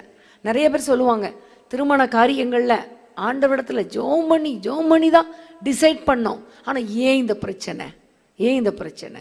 நம்முடைய தவறை நம்ம ஒத்துக்கொள்ளணுமே தவிர ஆண்டவரையோ அல்லது இந்த திருமணத்தை நடத்தி வச்ச போதகர்களையோ என்ன செய்யக்கூடாது? குற்றம் சாட்டக்கூடாது. அப்போ ஒவ்வொரு காரியத்திலும் தப்புன்னு தெரிஞ்சிச்சுன்னா, ஏசப்பா என்னை மன்னிங்கன்னு கேட்டுட்டா கர்த்தர் மன்னிப்பு கொடுப்பார். மன்னிப்பதில் அவர் தயை பெருத்தவர். அவருடைய இரக்கங்கள் பூமி, அவருடைய மன்னிப்பு எப்படிப்பட்டது? பூமிக்கு வானம் எவ்வளவு தூரமோ அவ்வளவு தூரம். அவ்வளோ நல்ல ஆண்டவர், நமக்கு மன்னிப்பதில் வல்லமை உள்ளவர், இரக்கம் பெரிய இரக்கத்தை உடையவர். அப்போ அப்படிப்பட்ட ஆண்டவரிடத்தில் மன்னிப்பு கேட்கணும். இப்போ ஏவாளுடைய ஒரு சில குறைவுகள் மட்டும் நான் கேரக்டர்ஸ் மட்டும், குவாலிட்டிஸ் மட்டும் உங்களுக்கு சொல்லியிருக்கிறேன். நீங்கள் இன்னும் வீட்டில் போய் கொஞ்ச நேரம் இந்த ஆதியாகமத்தை இந்த வாரத்தில் படித்து ஏதாவது நீங்கள் கண்டுபிடிச்சிங்கன்னா, இன்னும் கொஞ்சம் இருக்கும் இல்லையா, நீங்கள் அடுத்த வாரம் வரும்போது நீங்கள் எடுத்துகிட்டு வாங்க. கொண்டு வருவீங்களா? இங்கே வந்து பைபிளை திறக்கிறதோடு சரி, அடுத்தது ஞாயிற்றுக்கிழமை தான் பைபிள் திறக்க முடியும் அப்படின்னு நினைக்கக்கூடாது. உங்களுக்கு ஒரு சின்ன ஹோம்ஒர்க், வீட்டில் போய் இன்னும் ஏவாள்கிட்ட என்னென்ன கெட்ட குணங்கள் இருக்குது, ஒருவேளை நல்ல குணங்கள் இல்லாமல் இருக்காது, அதுவும் உங்களுக்கு தெரிஞ்சதுன்னா மீதியை நீங்கள் என்ன செஞ்சுட்டு வரணும், அடுத்த வாரம் கொண்டு வரணும். கொண்டு வந்தீங்கன்னா அதை பற்றி டிஸ்கஸ் பண்ணலாம். இப்போ நான் உங்களுக்கு ஏவாளை பற்றி சொன்னேன். ஆனால் மொத்தத்தில் ஆண்டவர் ஒரு கணவனும் மனைவியுமாக உருவாக்கி குடும்ப வாழ்க்கையை ஏற்படுத்தின தேவன், அவருடைய திட்டமே இந்த சாத்தானால் இவங்களால என்ன ஆயிடுச்சு, முறியடிக்கப்பட்டு விட்டது. நம்முடைய வாழ்க்கையில் கூட ஒரு நோக்கத்தோடு கர்த்தர் நம்மை உருவாக்குகிறார். ஒரு நோக்கத்தோடு கூட நம்மை கணவன் மனைவியாக இணைக்கிறார். ஒரு நோக்கத்தோடு நமக்கு பிள்ளைகளை கர்த்தர் கொடுக்கிறார். ஒரு நோக்கத்தோடு ஒரு வேலையை கொடுக்கிறார். நோக்கத்தோடு ஊழியத்தை கொடுக்கிறார். அப்போ அந்த தேவனுடைய திட்டம், தேவனுடைய மகிமையான திட்டம், அது எந்த விதத்திலும் நம் மூலமாக என்ன செய்யக்கூடாது, தடைப்படவே கூடாது. இப்போ இன்றைக்கி நான் உங்களுக்கு முக்கியமாக கற்றுக் கொடுக்க போகிறேன், இந்த பைபிள் ஸ்டடியில் கற்றுக் கொடுக்க போகிற முக்கியமான காரியம் என்ன அப்படின்னு பார்த்தீங்கன்னா, இந்த ஆதாம் ஏவாளுடைய குடும்ப வாழ்க்கையில் இப்போ ஜென்ரலாக கேரக்டர் தப்பாக இருந்தாலும், குவாலிட்டி தப்பாக இருந்தாலும், கர்த்தரை பிடிச்சிக்கிட்டா கர்த்தர் கண்டிப்பாக அற்புதம் செய்வார், மாற்றுவார். எவ்வளோ பெரிய பாவியே கர்த்தர் என்ன செய்யலை, கைவிடலை, தள்ளி விடலை, மன்னிக்கிறார், சுபாவங்களை மாற்றுகிறார். குடிகாரர்களையே கர்த்தர் எப்படி மாற்றுகிறார், நல்ல மனிதர்களாக மாற்றுகிறார். அப்படிப்பட்ட ஆண்டவர் நம்மை மாற்ற அவர் வல்லவராக இருக்கிறார். அப்போ என்ன தவறுன்னு நமக்கு கொஞ்சம் தெரிஞ்சாதான் நம்ம அந்த தோல்வியிலேருந்து வெளியே வர முடியும். இன்றைக்கி நான் உங்களுக்கு சொல்லிக் கொடுக்குற முக்கியமான ஒரு காரியம், ஆதாம் ஏவாள் இந்த 2 பேருடைய குடும்ப வாழ்க்கையில் எதனால் இப்படிப்பட்ட ஒரு தோல்வி வந்தது. இவனுடைய வாழ்க்கையில் பார்த்தீங்கன்னா, இந்த ஏவாளுடைய தவறான சுபாவங்கள், ஆதாமோ மன்னிப்பு கேட்கல, ஏவாளை குற்றம் சாட்டுறான். அடுத்தது அப்படிப்பட்ட காரியங்கள்லாம் இருந்ததின் விளைவாக நிறைய தப்பு நடந்துருச்சு. நமக்கு தெரியும், அந்த குடும்ப வாழ்க்கையில் நிறைய ஆசீர்வாதங்களை அவர்கள் இழந்து விட்டார்கள். அது என்னெல்லாம் நீங்கள் பார்த்தீங்கன்னா, முதல்ல 3 அதிகாரம் 6ஆம் வசனத்தில் தேவனுடைய சந்நிதியை விட்டு விலகி, அது வரைக்கும் ஆண்டவரோடு உலாவி கொண்டிருந்தவங்க அன்னைக்கு ஆண்டவருடைய சந்நிதியை விட்டு விலகிட்டாங்க. அது ஒரு பெரிய கஷ்டமான ஒரு காரியம் இல்லையா? இருக்கிறதுலே பெரிய ஆசீர்வாதம் தேவ பிரசன்னத்தில் இருப்பதான். அன்னைக்கு மோசே சொல்றார், ஆண்டவரே, நான் உம்முடைய பிரசன்னத்தை விட்டு நீர் என்னோடு கூட வராமல் இருந்தால் என்னை எங்களை அனுப்பாதீங்க, உம்முடைய சமூகம் எங்க முன்னாடி வந்தாதான் நான் புறப்பட்டு போவேன் அப்படின்னு சொல்றான். அப்ப அவனுக்கு தெரியுது, கர்த்தர் இல்லாத ஒரு வாழ்க்கையே கிடையாது, கர்த்தரோடு உறவாடாத ஒரு வாழ்க்கையே கிடையாது. அப்போ ஃபர்ஸ்ட் ஜெனரேஷனா, ஃபர்ஸ்ட் கிரியேஷனா இந்த ஆதாமையும் ஏவாளையும் படைச்சி அவ்வளோ அழகா அவங்களுக்கு தேவையான அத்தனையும் கர்த்தர் படைச்சிட்டு தான் இவங்க 2 பேரையும் படைச்சார். அப்போ எல்லா தேவைகளையும் ஃபுல்ஃபில் பண்ண அந்த ஆண்டவர் இவர்களோடு உறவாடின அந்த உறவை இவங்க 2 பேரும் என்ன செஞ்சிட்டாங்க, இழந்துட்டாங்க. தேவ பிரசன்னத்தில் அவங்களால நிற்க முடியல, தேவ பிரசன்னத்தில் அவங்க மகிழ முடியவில்லை.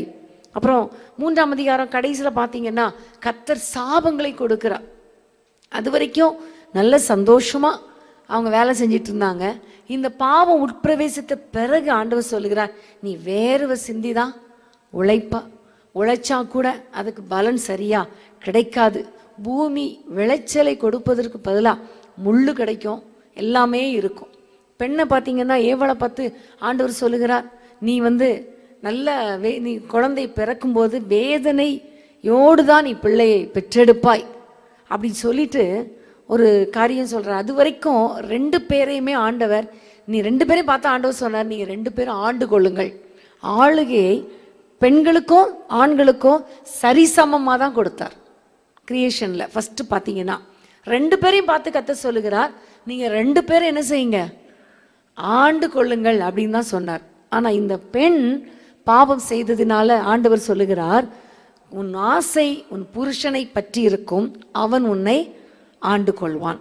அப்போ அப்படிப்பட்ட ஒரு சில சாபங்கள், நிறைய காரியங்கள் எல்லாம் இந்த பெண்களுக்குள்ள வந்தது, வேதனைகள் வந்தது, அவனுடைய உழைப்பில் வந்தது. இப்படி சாபம் அவனுக்குள்ள வந்துச்சு. எல்லாத்துக்கும் மேலே ஏதேன் தோட்டத்தை விட்டே வெளியே துரத்தப்பட்டுட்டான். சரி, எல்லாத்தையும் சாபத்தையும் கொடுத்துட்டார் ஆண்டவர். பேசாமல் இங்கேயே உட்கார வச்சிருக்கலாமே, அப்படி இல்லை. நீ இந்த இடத்துல இருக்கிறதுக்கு லாய்க்கலைன்னு சொல்லிட்டு வெளியும் அனுப்பிட்டாரு. அவங்க 2 பேர் பண்ண தப்புனால பார்த்தீங்கன்னா அடுத்த சந்ததி பாதிக்கப்பட்டது. இவங்க 2 பேருடைய பாவத்தின் விளைவாக ஆபேல் கொலை செய்யப்பட்டான். அவனை கொலை செஞ்சது காயின். இப்படி அவருடைய வாழ்க்கையே போச்சு. இப்போ நம்முடைய வாழ்க்கையெல்லாம் நம்முடைய பிள்ளைகளின் ஆசீர்வாதம் தான். ஆனால் பிள்ளைகளுக்கே ஆசீர்வாதம் இல்லாத அளவுக்கு பெற்றோருடைய வாழ்க்கை அமைந்து விட்டது. அப்போது இன்னைக்கு நம்முடைய வாழ்க்கையில், குடும்ப வாழ்க்கையில் நம் நிமித்தம் நம்மளும் சந்தோஷமாக வாழணும், குடும்பமும் சந்தோஷமாக வாழணும். அதற்கு தடையாக என்னென்ன காரியங்கள் வருகிறது நம்முடைய குடும்ப வாழ்க்கையில் என்பதை குறித்து நம்ம பார்க்க போகிறோம். ஆதாம் ஏவாளுடைய வாழ்க்கையில் அவர்கள் தோல்வி அடைந்ததுக்கு காரணம் என்ன என்பதை மட்டும் நான் உங்களுக்கு சொல்லிக் கொடுக்க விரும்புகிறேன். முதல்ல பார்த்தீங்கன்னா இவங்க ஏன் இப்படி ஒரு தோல்வி அடைந்தார்கள் என்றால், ஃபஸ்ட்டு படைக்கப்பட்ட நோக்கத்தை மறந்து போனாங்க. சொல்லுங்க, நோக்கத்தை. ஆதாமும் ஏவாளும் ஏதோ ஒரு சும்மா அப்படி ஜஸ்ட் லைக் தட் படைக்கப்படலை. ஒரு நோக்கத்துக்காக கர்த்தர் படைத்தார், ஒரு நோக்கத்தோடு படைத்தார். ஆனால் அந்த நோக்கத்தை இவர்கள் மறந்து போனார்கள். சரி, என்ன நோக்கம் அப்படி பார்த்தீங்கன்னா, ஆதாமை குறித்து ஆண்டவர் சொல்லுகிறார், தம்முடைய சாயலாக உருவாக்கி இந்த தோட்டத்தை பண்படுத்தவும் காக்கவும் வைத்தார். அவனுடைய நோக்கம் என்ன? ஆதாம் உருவாக்கப்பட்ட நோக்கம் என்ன? தோட்டத்தை பண்படுத்த காக்க. அப்போ தோட்டத்தை பண்படுத்த காக்க அப்படின்னா தோட்டத்தில் இருக்கிற அத்தனை மிருக ஜீவன்கள், செடிகள் மட்டுமில்லாமல் மிருகங்கள், எல்லா ஜீவ சந்துக்கள் எல்லாம், இன்க்ளூடிங் யாரு? அவனுக்கு கொடுத்த மனைவி எல்லாரையும் பண்படுத்தணும், காக்கணும் அப்படின்னு ஒரு என்ன கொடுத்தாரு? கட்டளை கொடுத்தார், ஒரு நோக்கத்தை கொடுத்தார். ஆனால் இந்த ஆதாம் அதை செஞ்சானா இல்லையா தெரியல. பண்படுத்துறதுல கரெக்டாக இருந்தான்னு நினைக்கிறேன். நல்ல கல்டிவேஷன் எல்லாத்தையும் பார்த்து மிருகங்களுக்கெல்லாம் நல்ல பேர் விட்டு நல்லா பண்ணான். ஆனால் காக்கிற காரியத்தில் அது எல்லாத்தையும் காத்தானா காக்கலையா தெரியல. தன்னுடைய மனைவியை அவன் என்ன செய்யலை? காக்கலை. காத்திருந்தானா அந்த சர்ப்பத்துக்கிட்ட அவ போய் பேசி இருந்திருப்பாளா? பேசி இருந்திருக்க மாட்டான். இவனுடைய கண் எப்போவுமே எங்கே இருந்திருக்கணும்? ஒரு பக்கம் மனைவி மேலே இருக்கணும். இன்னைக்கு நிறைய பெண்களுடைய வேதனை என்ன தெரியுமா? கணவன் என் மேலே கேர் எடுக்கிறதே இல்லை. பெண்களுடைய பலவீனமே எதுதான்? அதுதான். பெண்கள் என்ன விரும்புறதுன்னா, என்னுடைய கணவன் என்னை கேர் பண்ணணும், என்னை நேசிக்கணும், என்னை மட்டும்தான் நேசிக்கணும், எனக்கு வேண்டிய எல்லா காரியங்களையும் செய்யணும் என்பதை ஆண்டவரே சொல்லுகிறார், மனைவியை போஷித்து காப்பாற்ற வேண்டும். கர்த்தர் எப்படி சபையை போஷித்து காப்பாற்றுகிறாரோ அதே போல மனைவியை போஷித்து காப்பாற்றும். எனக்கு தெரிந்த ஒரு சகோதரன் திருநெல்வேலியில் இருக்கிறாரு. அவருக்கு திருமணமான புதிதில் மனைவியை கூட்டிகிட்டு சென்னையில் இருக்கிற அவங்க உறவினர் வீட்டுக்கெலாம் வரணும்னு வந்திருக்காங்க. நமக்கு தெரியும்ல, கல்யாணம் ஆன புதுசில் எல்லாரும் விருந்து கொடுப்பாங்க. அப்போ விருந்து கொடுக்கும்போது அவங்களுக்கு சொல்லியிருக்காங்க, நாளைக்கு மத்தியானம் நீ என்ன செய், உன் மனைவியை கூட்டிகிட்டு எங்கள் வீட்டுக்கு வான்னு ஒரு சொந்தக்காரங்க சொல்லியிருக்காங்க. இவங்க சரின்னு 2 பேரும் என்ன பண்ணியிருக்காங்க, கடைக்கு போயிருக்காங்க. கடைக்கு போன இடத்துல இவருக்கு இன்னொரு வேலை வந்துருச்சு. நீ இந்த கடையிலே நின்று, நான் போய் இன்னொரு வேலையை முடிச்சுட்டு வந்துடுறேன், வந்து உன்னை கூட்டிகிட்டு போகிறேன். இந்த அம்மாவும் என்ன செஞ்சுருக்காங்க, இந்த கடையிலே நின்றுட்டு இருந்திருக்காங்க. காணோம். அப்போல்லாம் மொபைல் ஃபோன் கிடையாது. இப்போ மொபைல் ஃபோன் இருக்குது. எங்கே இருக்கிறீங்க, இன்னும் எவ்வளோ நேரம் ஆச்சு, நான் எவ்வளோ நேரம் காத்திருக்கணும் கேட்போம். அன்றைக்கி அந்த காலத்தில் நாங்களே ரொம்ப சின்ன பிள்ளைங்கள நாங்கள் இருக்கும்போது அப்போ நடந்த சம்பவம். கேட்கல, பேசாமல் கடையில் ஒரு சேரை போட்டு உட்காந்துட்டாங்க. இவர் என்ன பண்ணார் தெரியுமா, நேராக அந்த பெரியம்மா, அவங்களுடைய பெரியம்மா வீடு போயிட்டார். போயிட்டு முகத்தெல்லாம் கழுவிட்டு, ரொம்ப பழக்கமானவங்க, உட்காந்து, பெரியம்மா சாப்பாடு போடுங்க, பசி எடுக்குது, சாப்பிட வந்துட்டேன், சாப்பாடு போடுங்க. அப்போ அவங்க சொல்லிக்கிட்டே, உன் ஒய்ஃப் எங்கடா அப்படின்னா, அப்போ தான் அவருக்கு ஞாபகம் வந்துச்சு, ஆமாம் ஒய்ஃபை கடையில் விட்டுட்டு, மதர்ஷாவில் விட்டுட்டு நான் வந்துட்டேன். அச்சச்சோ, நல்ல செம திட்டி, உனக்கு எதுக்கு ஒரு கல்யாணம், உனக்கு எதுக்கு ஒரு ஒய்ஃபு தேவையா? ஒய்ஃபை இப்படி நடு ரோட்டில் விட்டுட்டு வர்ற உனையும் நம்பி ஒரு பெண்ணை கொடுத்துருக்காங்களே, அவங்க அம்மா அப்பா யார் பைத்தியக்காரங்களா அப்படின்னு சொல்லி சத்தம் போட்டு அனுப்பி போனால் பாம்போல. சென்னை தெரியவே தெரியாது அவங்களுக்கு, திருநெல்வேலியிலேருந்து கிராமத்தில் இருந்தவங்க, சென்னை தெரியவே தெரியாது. பாவம், எவ்வளோ கஷ்டம். இந்த சம்பவம் இன்ன வரைக்கும் எங்களுக்கு மறக்கவே ஏன்னா எங்களோட அண்ணன் தான் அது, சரியா?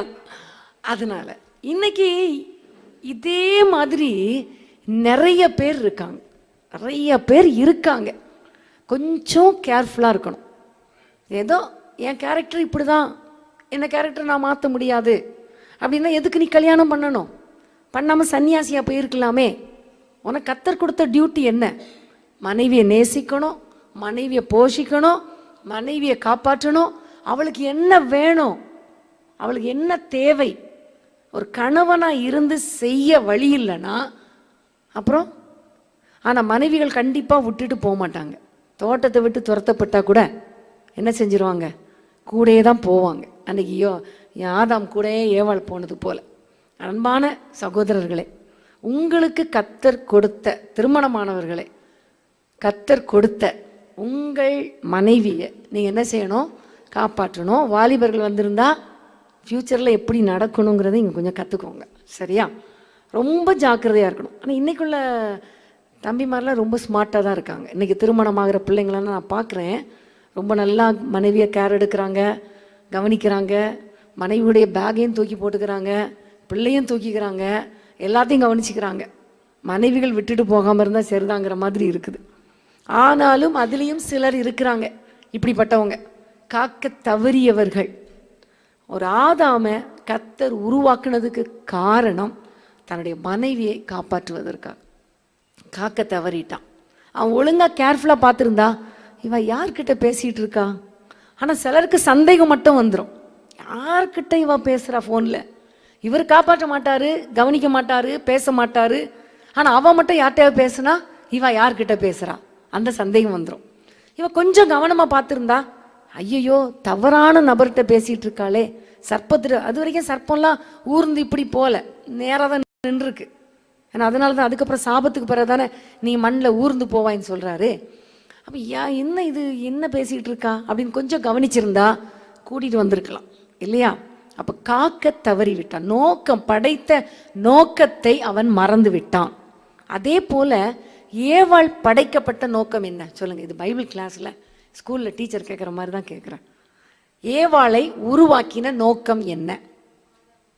ஆதாமுக்கு துணையாக. Very good. ஆதாமுக்கு ஏற்ற துணையாக ஒரு பெண்ணை உருவாக்கினார், ஏற்ற துணையாக. ஆமேன். அப்போ துணை எப்படி இருக்கணும்? கூடயே தானே இருக்கணும். கூட இருக்கணுமா? அதனால தான் எங்கே போனாலும் அவரை நாங்கள் விடுறதில்லைன்னு போலீஸ்கார மாதிரி சிலர் போவாங்க, சில பெண்கள்.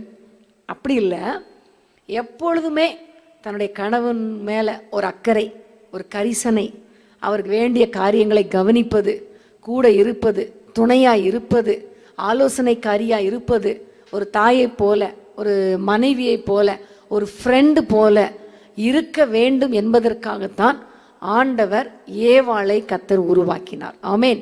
ஆனால் இவள் ஏற்ற துணையாய் இருப்பதற்கு பதிலாக இவன் என்ன கூட இருக்கல, எங்கே போயிட்டா? அப்படியே சுற்றிட்டு வரலாமே, கொஞ்சம் உலாவிட்டு வரலாமே. இவர் எப்போ பார்த்தாலும் வேலை வேலைன்னு ஓடிட்டு இருக்காரு, நம்ம கொஞ்சம் என்ன செய்யலாம், யார்ட்டையாவது பேசிட்டு வரலாம். கொஞ்சம் இப்போ உள்ள ஸ்டைலில் பார்த்தீங்கன்னா கொஞ்சம் நேரம் மொபைல் ஃபோனில் யார்ட்டையாவது பேசலாம், இல்லை ஃபேஸ்புக்கில் வாட்ஸ்அப்பில் யாராவது ஒரு ஃப்ரெண்டு கிடைக்க மாட்டாங்களா? அப்படி இன்றைக்கு உலகம் போய்கொண்டு இருக்குது. இப்போ படைத்த நோக்கம், கணவன் எப்படிப்பட்டவராக இருந்தாலும், அவர் ஒரு குடிகாரனாக இருந்தாலும், கோபக்காரனாக இருந்தாலும், இந்த பெண் ஒரு ஏற்ற துணையாக இருக்க வேண்டும். ஆமேன். அவள் தவறி போனதுனால தான் இவ்வளோ பெரிய ஒரு தோல்வியை இந்த குடும்ப வாழ்க்கையில் அவர்கள் சந்தித்தார்கள். அன்பான தேவனுடைய பிள்ளைகளே, உங்களுடைய வாழ்க்கையில் கர்த்தர் என்னை எதற்காக உருவாக்கினார், ஏன் என்னை படைத்தார் என்பதை அதிகமாக நம்ம அறிந்து கொள்ள வேண்டும். ஒவ்வொரு நாளும் ஒருவேளை நீங்கள் நினைக்கலாம், அப்போ மனைவி கூடயே இருக்கணுமா, வேலைக்கே போக முடியாதா? இப்போ வெளிநாட்டில் வாழ்ந்துட்டு இருக்க கணவன்லாம் எப்படி பார்த்தீங்கன்னா, இருதயம் ஒன்றா இருந்துச்சுன்னா எவ்வளவு தொலைவில் இருந்தாலும் ஒரு பெரிய கேப்பே கிடையாது. இருதயம் எப்போவுமே நினச்சிட்டு இருக்கோம், யாரை நினச்சிட்டு இருக்கோம்? என்னுடைய கணவர் இப்பொழுது என்ன செஞ்சிட்டு இருக்காரு, அவர் இங்கே இருப்பார், அங்கே இருப்பார், இப்படி இருப்பார், இப்போ ஃபோன் பண்ணுவார், அந்த ஃபோன் எப்போ எத்தனை மணிக்கு வரும், ஒரு எதிர்பார்ப்போடு இருப்பாங்க இல்லையா? அப்போ இருதயம் கூடவே இருக்கணும், துணையாக இருக்கணும். அப்போ எவ்வளோ டிஸ்டன்ஸ் இருந்தாலும் கவலையே கிடையாது. ஆனால் பக்கத்திலே இருந்துட்டு அவங்க இருதயம் தூரமாக இருந்தால் எப்படி? அதனால ஒன்றுமே கிடையாது. அப்போ இன்னைக்கு உங்களுடைய வாழ்க்கையில் கர்த்தர் உங்களை ஏன் கணவனும் மனைவியுமா இணைத்தார், அல்லது ஏன் பெண்ணாக படைத்திருக்கிறார், ஏன் ஆணாக படைத்திருக்கிறார், படைக்கப்பட்ட நோக்கம் என்ன? நான் ஊழியம் செய்யணுமா, அல்லது என்ன வேலை செய்யணும், பெற்றோருக்கு சந்தோஷத்தை கொடுக்கிற பிள்ளைகளாக இருக்கணும், அதற்காக தான் பிள்ளைகளை கர்த்தர் உருவாக்கி இருக்கிறார் என்பதையெல்லாம் அறிந்து படைக்கப்பட்ட நோக்கத்தை மறந்து போகக்கூடாது. ஆமேன். ரெண்டாவதா பார்த்தீங்கன்னா ஆதியாகமம் 1ஆம் அதிகாரம் 28ஆம் வசனத்தை வாசிங்க. நீங்கள் பழுகி பெருகி பூமியை நிரப்பி அதை கீழ்ப்படுத்தி சமுத்திரத்தின் மச்சங்களையும் ஆகாயத்து பறவைகளையும் பூமியின் மேல் நடமாடுகிற சகல ஜீவ ஜந்துக்களையும் ஆண்டு கொள்ளுங்கள் என்று சொல்லி தேவன் அவர்களை ஆசீர்வதித்தார். ஆமென். ஆண்டவர் அவர்களை உருவாக்கினது மட்டும் இல்ல, ஆசீர்வதிக்கிறார். ஒரு டியூட்டியை கொடுத்தாரு, ஒரு நோக்கத்தை கொடுத்தாரு, ஒரு பர்பஸ், ஒரு பிளான் அவர்களுக்கு வைத்தாரு. ரெண்டாவது பார்த்தீங்கன்னா அவர்களுக்கு ஆசீர்வதிக்கும் போது அவர் ஒரு அதிகாரத்தை கொடுக்கிறார். இந்த உலகத்தில் நீங்கள் 2 பேரும் என்ன செய்யணும்? எல்லாவற்றையும் கீழ்ப்படுத்தி ஆளுகை செய்து ஆண்டு கொள்ளுங்கள். ஹல்லேலூயா. அதில் பார்த்தீங்கன்னா ஆகாயத்து பறவைகள், எல்லா நீரில் வாழ்கிற ஜீவ ஜந்துக்கள், அப்புறம் பூமியில் நடமாடுகிற எல்லா உயிருள்ள எல்லா மிருகங்கள் எல்லாவற்றையும் நீங்கள் என்ன செய்து கொள்ள வேண்டும்? ஆளுகை செய்ய வேண்டும். அவைகள் உங்களை ஆளக்கூடாது, நீங்க அவளை ஆளுகை செய்ய வேண்டும் என்று ஒரு அதிகாரத்தை கர்த்தர் கொடுத்தார். ஆனால் இவங்க 2 பேருமே அந்த அதிகாரத்தை மறந்துட்டாங்க. முதல்ல படைக்கப்பட்ட நோக்கத்தை மறந்துட்டாங்க. ரெண்டாவது பார்த்தீங்கன்னா ஆளுகை, அந்த அதிகாரத்தை கர்த்தர் கொடுத்த அந்த அதிகாரத்தை மறந்து போனாங்க. அப்போ சர்ப்பம் தந்திரமுள்ளதாய் வந்து பேசும்போது அவன் என்ன சொல்லியிருக்கணும்? பொல்லாத சர்ப்பமே வெளியே போ, உனக்கும் எங்களுக்கும் அதிகாரம் கிடையாது, நீ என்கிட்ட பேசுறது கூட உனக்கு என்ன கிடையாது, அதிகாரம் கிடையாது, போ அப்படின்னு சொல்லி இருந்தா அது வந்த வழியில திரும்பி போயிருக்கும். அப்ப இவங்களுக்கு கர்த்தர் ஆளுகை கொடுத்திருக்கிறார். நீ என்ன என்கிட்ட கேட்கறது, நீ என்ன எங்களோட ஆண்டவரை பத்தி என்கிட்டே பேசுறது, உன் வேலையை பார்த்துட்டு போ அப்படின்னு சொல்லி இருந்திருக்கணும். சொல்லலை. காரணம், கர்த்தர் அன்னைக்கு சொன்ன அந்த ஆளுகையை, அதிகாரத்தை மறந்து போனார்கள். வேதத்தில் பார்த்தீங்கன்னா 40 நாள் ஆண்டவர் அனாந்திரத்தில் அவர் ஜெபம் பண்ணி விட்டு வெளியே வந்த உடனே சாத்தான் என்ன செய்ய ஆரம்பிச்சான்? சோதிக்கும்படி ஆண்டவர்கிட்டயே போனான். ஆண்டவர்கிட்டயே சாத்தான் தந்திரமா போனா நம்மெல்லாம் ஏமாத்துறோம். ஆனால் ஆண்டவர் என்ன சொன்னார் தெரியுமா? அப்பாலே போ சாத்தானே, உன்னை நான் பணிந்து கொள்ள மாட்டேன், நீதான் என்னை பணிந்து கொள்ள வேண்டும் என்று சொல்லி அவன் மேல் ஜெயத்தை எடுத்தார். மார்க் 16ஆம் அதிகாரம் 16ஆம் வசனம் சொல்லுகிறது, சர்ப்பங்களை மிதிக்க, தேள்களை நசுக்க, வியாதிகளை எல்லாம் குணமாக்க, எல்லாவற்றுக்கும் நான் உங்களுக்கு என்ன கொடுத்திருக்கிறேன்? அதிகாரம் கொடுத்திருக்கிறேன். விசுவாசிக்கிற உங்களுக்கு நான் அதிகாரம் கொடுத்திருக்கிறேன். நீங்க உலகம் முழுவதும் போங்க, நான் உங்களுக்கு அதிகாரம் கொடுத்திருக்கிறேன். ஆனா இந்த அதிகாரத்தை மறந்ததுனால தான் குடும்பத்துல சாத்தான் உள்ள நுழையிறான். அந்த சாத்தானை நான் ஏற்கனவே ஆண்டவர் சிலுவையில நசுக்கிட்டாரு. இப்ப அவனை நசுக்குவதற்கு கர்த்தர் நமக்கு அதிகாரத்தையும் கொடுத்துட்டாரு. ஆனா நம்ம தான் என்ன செய்யறதில்ல, அவனை நசுக்கிறது இல்லை. அவனை பார்த்தா பயம். ஐயோ சாத்தான் வந்துருவானா, இந்த விக்கிர கோயில் பக்கத்துலலாம் போயிட்டா ஐயோ பிசாசு பிடிச்சிருமா, அது வந்துருமா, இது வந்துருமா, பிசாசுக்கு விரோதமாக நம்ம ஜெபம் பண்ணிட்டா அதே பிரச்சனை எனக்கு வந்துடுது. நிறைய பேர் சொல்லுவாங்க, வியாதிக்காக ஜெபம் பண்ணா எனக்கு அந்த வியாதி வருது, போராட்டத்துக்காக ஜெபம் பண்ணா அந்த போராட்டம் எனக்குள்ள வருது. உங்களுக்கு ஒரு அதிகாரத்தை கர்த்தர் கொடுத்திருக்கிறார். ஒன்றும் உங்களை மேற்கொள்ள முடியாது, நீங்கள் அவைகளை மேற்கொள்வீர்கள். ஆமென். அந்த அதிகாரத்தை மறந்துடாதீங்க. இந்த அதிகாரம் நமக்கு தான் ஆண்டவர் கொடுத்திருக்கிறார். உலகத்தில் இருக்க எல்லா மனுஷனுக்கும் கொடுக்கல, நமக்கு கொடுத்திருக்கிறார். விசுவாசிகளுக்கு கொடுத்திருக்கிறார், தேவ பிள்ளைகளுக்கு கொடுத்திருக்கிறார், கர்த்தரால் ஆசீர்வதிக்கப்பட்ட நமக்கு கர்த்தர் கொடுத்திருக்கிறார். இந்த அதிகாரத்தை ஒரு நாளும் நாம் மறக்க கூடாது. அதான் ஆண்டவர் சொல்லுகிறார் யாக்கோபுல பார்த்தீங்கன்னா, பிசாசுக்கு எதிர்த்து நில்லுங்கள் அவன் உங்களை விட்டு ஓடி போவான். யாக்கோபு 4:7 சொல்லுகிறது, பிசாசுக்கு எதிர்த்து நில்லுங்கள். இன்னைக்கு நம்ம என்ன செய்றோம்? நம்ம தான் ஓடி போறோம். பிசாசுக்கு பயந்து நம்ம ஓடி போறோம். இன்னைக்கு நீங்க தீர்மானம் பண்ணிடணும், என்னுடைய குடும்ப வாழ்க்கையில பிசாசு உள்ள நுழைவதற்கு நான் என்ன செய்ய மாட்டேன், அனுமதி கொடுக்க மாட்டேன். என்னுடைய வாழ்க்கையில, என்னுடைய சரீரத்துல, என்னுடைய பொருளாதாரத்துல, என்னுடைய ஊழியத்துல சாத்தான் உள்ள நுழைஞ்சிட்டான்னு சொல்றதுக்கு பேச்சே கிடையாது. இனி என் குடும்ப வாழ்க்கையில சத்துரு வர முடியாது, அவனுடைய கிரியைகளை நாங்கள் அழித்து போடுகிறோம் என்று சொல்லி கர்த்தர் கொடுத்த அந்த அதிகாரத்தை ஒரு நாளும் மறக்காது, ஒரு நாளும் மறக்காதீங்க. ஆமென். ஆண்டவர், நீ சிங்கத்தின் மேலே நடந்து பால சிங்கங்களை மிதித்து போடுவாய், ரியன் பாம்பை மிதித்து போடுவாய் கர்த்தர் சொல்லி இருக்கு. அதுக்காக நீங்க போய் ஒரு பெரிய சிங்கத்தை போய் பார்த்து மிதிச்சிட்டு இருக்காதீங்க. அதெல்லாம் பிசாசுக்கு அடையாளம். கெர்ச்சிக்கிற சிங்கம் போல அவன் எவனை விழுங்கலாமோ என்று வகை தேடி சுற்றி சுற்றி வரும்போது அந்த சிங்கத்தை தான் நம்ம மிதிக்கணும். நீ என்னை விழுங்கலாம் நினைக்கிறியா, நான் உன்னை மிதித்து போடுவேன். ஆமென். எரியன் பாம்பு சர்ப்பம் போல நம்மளை தீண்டுறதுக்கு வரலாம், நான் உன்னை எடுத்து தூக்கி வீசுவேன்னு சொல்லணும்.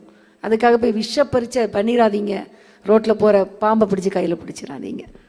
சரியா? சத்துருவை எதிர்ப்பதற்கு கர்த்தர் அதிகாரம் கொடுத்திருக்கிறார். ஹல்லேலூயா. சத்துருவின் சகல கிரியைகளை அழிக்கும்படி ஆண்டவர் இந்த உலகத்தில் வந்தார். அதே அதிகாரத்தை கர்த்தர் நமக்கு கொடுத்து விட்டார். ஆக அந்த அதிகாரத்தை நீங்க ஒரு நாளும் மறந்து போகாதீங்க. அடுத்தது பார்த்தீங்கன்னா 3ஆம் அதிகாரம் 1 வசனத்திலிருந்து 3ஆம் வசனம் வரைக்கும் நீங்க பார்த்தீங்கன்னா, இந்த சர்ப்பம் தந்திரமா ஏவாளுக்குள்ள நுழைந்து கேட்குறான், ஆண்டவர் இந்த கனியை புசிக்க கூடாது என்று சொன்னது உண்டோ அப்படின்னு கேட்குறான். உடனே இவன் என்ன சொல்றா, ஆமா எல்லாத்தையும் புசிக்கலாம், ஆனா நன்மை தீமை அறியக்கூடிய இந்த விருட்சத்தின் கனியை புசிக்கவும் கூடாது, தொடவும் கூடாதுன்னு ஆண்டவர் சொல்லியிருக்கிறார். பார்த்தீங்கன்னா, ஆண்டவர் சொன்னது புசிக்க கூடாதுன்னு மட்டும்தான் சொல்லுவார். இவளுக்கு தொடவும் கூடாதுன்னு எக்ஸ்ட்ரா ஒரு ஃபிட்டிங். ஏன்னா நான் நினைக்கிறேன், நம்ம எப்போவுமே சின்ன பிள்ளைங்கிட்ட என்ன சொல்லுவோம், கேண்டில் அந்த வெளிச்சத்தை தொடாதேன்னு சொல்லுவோம். ஒரு நிமிஷம் திரும்ப சொல்லும்போது, நீ தொடாத, தொட்டா சுற்றோம், கிட்டே போகாதன்னு நிறைய சொல்லுவோம். அப்போ தான் அவங்க கீழ்ப்படிவாங்க. அது மாதிரி ஆவதாம் ஒருவேளை நீ பார்க்காத, தொடாத, பறிக்காத, புசிக்காதன்னு சொல்லியிருக்கலாம். ஏதோ ஒன்று கர்த்தருடைய வார்த்தையை ஏவாளுக்கு தெரிஞ்சிருச்சு. இவளோ அதை சாத்தானுக்கு சொல்கிறான். உண்மைதான், இந்த பழத்தை தொடக்கூடாது, புசிக்கக்கூடாது, அப்படி நீங்கள் புசிச்சா என்ன செய்வீங்க, சாகவே சாவீங்கன்னு ஆண்டவர் சொல்லி இருக்கிறார்னு சொல்லிட்டான். அப்போ இவளுக்கு தேவனுடைய வார்த்தை தெரியுது. தெரியுதா தெரியலையா? தெரியுது. கர்த்தருடைய கட்டளை தெரியுதா இல்லையா? தெரியுது.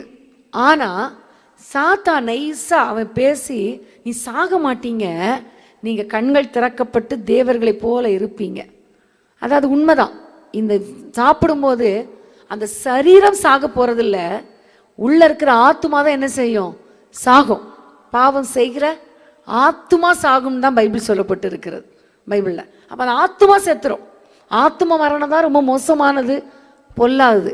ஆனா இவன் என்ன சொல்லிட்டான், அப்படி இல்லை, அப்படி இப்படின்னு நல்லா நல்லா சொல்லி அவங்கள அந்த பாவத்துக்கு நேராக தூண்டும் போது இவ ஒன்னே ஒன்று பண்ணியிருக்கணும்.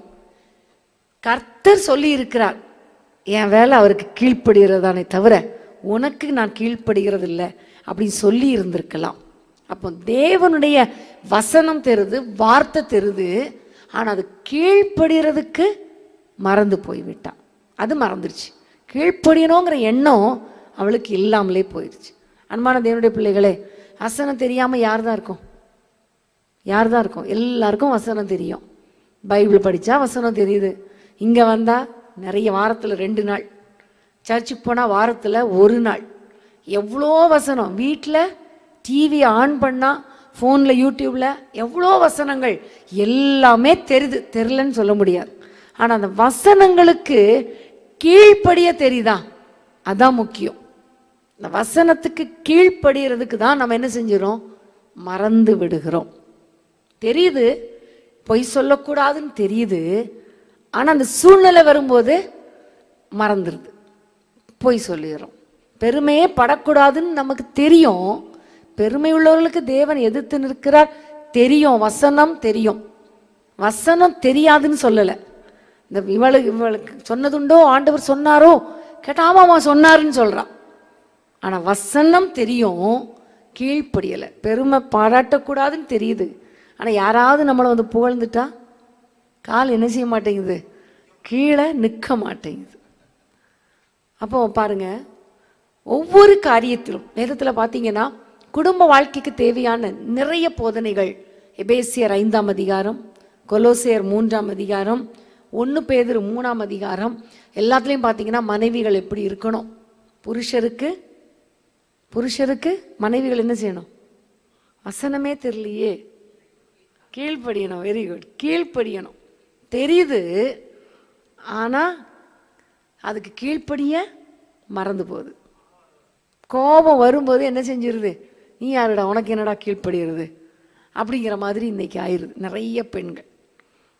உண்மையிலே அன்பானது என்னுடைய பிள்ளைகளே, கணவர்களுக்கு உங்களுடைய மனைவியை நேசிங்க, பெற்றோருக்கு பிள்ளைகளை கோபப்படுத்தாதீங்க, பிள்ளைகளுக்கு பெற்றோருக்கு கனம் பண்ணுங்க, கீழ்ப்படியுங்க. எல்லாமே தெரியுது. வசனம் தெரியாதவங்க யாருமே கிடையாது. ஆனா அந்த வசனத்துக்கு கீழ்ப்படியதான் மறந்து போகுது. இதனாலதான் இதான் பிரச்சனையே. குடும்ப வாழ்க்கையில் வர்ற பிரச்சனைக்கு காரணமே வசனம் தெரியுது, வசனத்துக்கு கீழ்ப்படிய தெரியலை. ஒரு முறை நம்முடைய சகோதரன் ஒரு ஊழியத்துக்கு போகும்போது ஒரு அருமையான ஒரு சகோதரன் கிட்டார் வாசித்து நல்லா அக்கார்டின் வாசித்து அருமையாக வர்ஷிப் பண்ணாராம். ரொம்ப அழகாக அக்கார்டின் வாசித்தாராம், நல்லா அருமையாக வர்ஷிப் பண்ணாராம், பாட்டு பாடினாராம். அப்படியே கண்களை மூடி அவர் வர்ஷிப் பண்ணும்போது தேவ பிரசன்னம் இறங்கி வரும்படி கர்த்தர் கிருபை பாராட்டினா. நம்முடைய சகோதரரும் மீட்டிங் முடிஞ்ச உடனே அவரை பார்த்து ரொம்ப அருமையாக வாசித்தீங்க தம்பி, பாடினீங்க, வர்ஷிப் நடத்துனீங்க, தேவ பிரசன்னத்தை நான் உணர முடிஞ்சதுன்னு சொன்னபோது, அண்ணன் மீட்டிங் முடிஞ்ச உடனே நீங்கள் எனக்காக ஒரு 5 நிமிஷம் ஜெபிக்கணும் அப்படின்னு சொன்னோடனே சரி எல்லாருக்கும் ஜெபம் பண்ணிவிட்டு நான் வர்றேன்னு சொல்லிட்டு அந்த சகோதரனோடு பேசியிருக்காங்க. அப்போ அந்த தம்பி சொன்னாப்பில்லையா, என்னோட அந்த தம்பி அவங்க வந்து நாகர்கோவிலை சேர்ந்தவங்க. நாகர்கோவில் அப்படின்னாலே பார்த்தீங்கன்னா அந்த பெண்களுக்கெல்லாம் நல்ல வசனம் தெரியும், நிறைய வசனம் தெரியும். அப்போ இந்த தம்பிக்கு ஒரு நல்ல ஒரு பெண்ணை பார்த்து, வசனத்தில் தேறின ஒரு பெண்ணாக அவங்க அப்பா அம்மா பார்த்து திருமணம் செஞ்சு வச்சிருக்கிறாங்க. எப்படிப்பட்ட ஒரு பெண் அப்படின்னு பார்த்தீங்கன்னா, அவங்க வீட்டில் கபோர்டில் ஃபுல்லாக பார்த்தீங்கன்னா நிறைய பைபிள் வாங்கி வச்சுருக்கா. என்ன பைபிள் அப்படின்னு கேட்டால், இந்த ஆதியாகமம் ஃபுல்லாக மனப்பாடம் பண்ணி சொல்லி இந்த பைபிள் ப்ரைஸ், அப்புறம் சங்கீதம் ஃபுல்லாக மனப்பாடம் பண்ணி இதில் இந்த பைபிள் பரிசு, அப்புறம் வேத வினா போட்டியில் ஃபர்ஸ்ட் ப்ரைஸ் பைபிள், அப்புறம் கேடயம், கப்பு, நிறைய ப்ரைஸஸ். எல்லா ப்ரைஸுமே எது கிடச்சிது, வேத வசனத்தை மனப்பாடம் பண்ணி அதில் கொஸ்டின் கேட்டதுக்கு ஆன்சர் பண்ணி முதல் பரிசு, எல்லாமே முதல் பரிசுகள். அப்போ இதை பார்த்தா இந்த பெண்ணை வேணான்னு சொல்லுவாங்களா, வேணும்னு சொல்லுவாங்களா? என்னவோ சத்தம் போடுது பாருங்க. வேணும் அப்படின்னு சொல்லி திருமணத்தை முடிச்சுட்டு போயிட்டாங்களாம். இந்த தம்பி ஊழியத்துக்கு ஒப்பு கொடுத்த தம்பி, பாடி ஆராதிக்கிற ஒரு தம்பி. அப்போ இவங்க 2 பேரும் திருமணம் முடித்து, இவர் ரொம்ப எதிர்பார்ப்போடு, இவ்வளோ வசனம் தெரிந்த பெண் நம்முடைய ஊழியத்துக்கு ரொம்ப ஆதரவாக இருப்பாள் என்று நினைத்து திருமணம் முடித்து கொஞ்ச நாள் கழித்து பார்த்தீங்கன்னா, இவர் ஊழியத்துக்கு வெளியே எழும்பினாலே சண்டை, ஊழியத்துக்கு போகக்கூடாது, வேலைக்கு நீ போ, ஊழியத்துக்கு போகக்கூடாது. அப்புறம் வீட்டில் உட்கார்ந்துருக்க நேரத்தில் கொஞ்ச நேரமாவது ஆண்டவரை நம்ம ஆராதிக்கலாம் அப்படின்னு சொல்லி அக்காடின்னு எடுத்துகிட்டு வந்து வாசித்தா சூடாக காஃபியை கொண்டு வந்து மேலே கொட்டிடுறது. இவருக்கு ரொம்ப தாங்க முடியலை. இந்த கோபத்தெல்லாம் சேர்த்து வச்சு யார் அடிக்கிறது? வீட்டில் ஒரு பலிகடா இருப்பாங்களே பிள்ளைங்க, வர்ற கோபத்தெல்லாம் போட்டு அடின்னு குழந்தைய அடிக்கிறார். அது 2 வயசு 3 வயசு குழந்தை. இவர் ஊழியத்துக்கு வெளியே கிளம்பும்போது அந்த குட்டி பையன் சொல்லுவானா, காலை பிடிச்சிட்டு, அப்பா காலை பிடிச்சிட்டு, டாடி போகாதீங்க டாடி, ஊழியத்துக்கு போகாதீங்க டாடி. ஏம்மா? அம்மா என்னை அடிப்பாங்க, நீங்கள் வெளியே போயிட்டீங்கன்னா அம்மா அடிப்பாங்க, பயமாக இருக்கு டாடி, போகாதீங்க டாடி, இப்படி சொல்கிறான். இந்த சூழ்நிலையில் வேறு வழி இல்லை, கர்த்தருக்காக ஒரு வைராக்கியம் எனக்குள்ளே இருக்கிறதுனால அவ்வளோ விட்டுட்டு ஊழியத்துக்கு போகிறேன். ஆனால் இன்னைக்கு நான் ஊழியத்தில் இவ்வளோ சந்தோஷமா எத்தனையோ பேரை ஆராதிக்க வைக்கிறேன், ஆனால் நான் இன்னும் வீட்டுக்கு போன உடனே எனக்கு இருக்குது அப்படின்னு சொன்னார். பாருங்க, வசனம் தெரியுது. இன்றைக்கு நம்முடைய வாழ்க்கையில 10 வசனம் தெரிஞ்சிருந்தாலும் அந்த 10 வசனத்துக்கு கீழ்ப்படுகிறவர்களா அப்பதான் ஆண்டவருடைய ஆசீர்வாதங்களை பெற்றுக்கொள்ள முடியும். ஹல்லேலூயா. அப்போ கர்த்தர் கொடுத்த அதிகாரத்தை மறந்துட்டாங்க, அடைப்பின் நோக்கத்தை 2 பேரும் மறந்துட்டாங்க. சரி, ஏவாள் தான் புசிச்சிட்டா. அதை ஆதாமுக்கு கொண்டு வந்து கொடுக்கும்போது இவன் சொல்லி இருக்கலாமே, ஏன் வாயை திறந்தான்? இல்ல, ஒண்ணுமே சொல்லலை. அவனுக்கும் அந்த கீழ்ப்படியணுங்கிற எண்ணமே இல்லை, கீழ்ப்படின எண்ணமே இல்லை. அவனுக்கும் அந்த நேரத்தில் மறந்துருச்சு. காரணம், பாவங்கள், பொய்யான பாவங்கள் அந்த இச்சையா பார்க்க பளபளப்பா நம்ம கண்களுக்கு வரும் பொழுது கர்த்தருடைய வார்த்தை மறந்து போய் விடுகிறது. இன்றைக்கு ஆண்டவருடைய தேவனுடைய பிள்ளைகளை இப்படி இவர்களைப் போல இல்லாம ஆண்டவருக்கு நேராக பிரியமான ஒரு வாழ்க்கை வாழும்போது நம்முடைய சந்ததியை கர்த்தர் ஆசீர்வதிப்பார். ஹல்லேலூயா. ஆனா நீங்க பாருங்க, இவ்வளோ பாவம் செஞ்சு இவ்வளோ ஆண்டவரை துக்கப்படுத்தினா கூட நம்முடைய ஆண்டவர் எப்படிப்பட்டவர் பார்த்தீங்கன்னா, அவங்க 2 பேரும் வெளியே துரத்துனா கூட துரத்துறதுக்கு முன்னாடி அவங்க நிர்வாணத்தை மூடும்படியாக தோல் உடைய கர்த்தர் உடுத்தினார். ஹல்லேலூயா.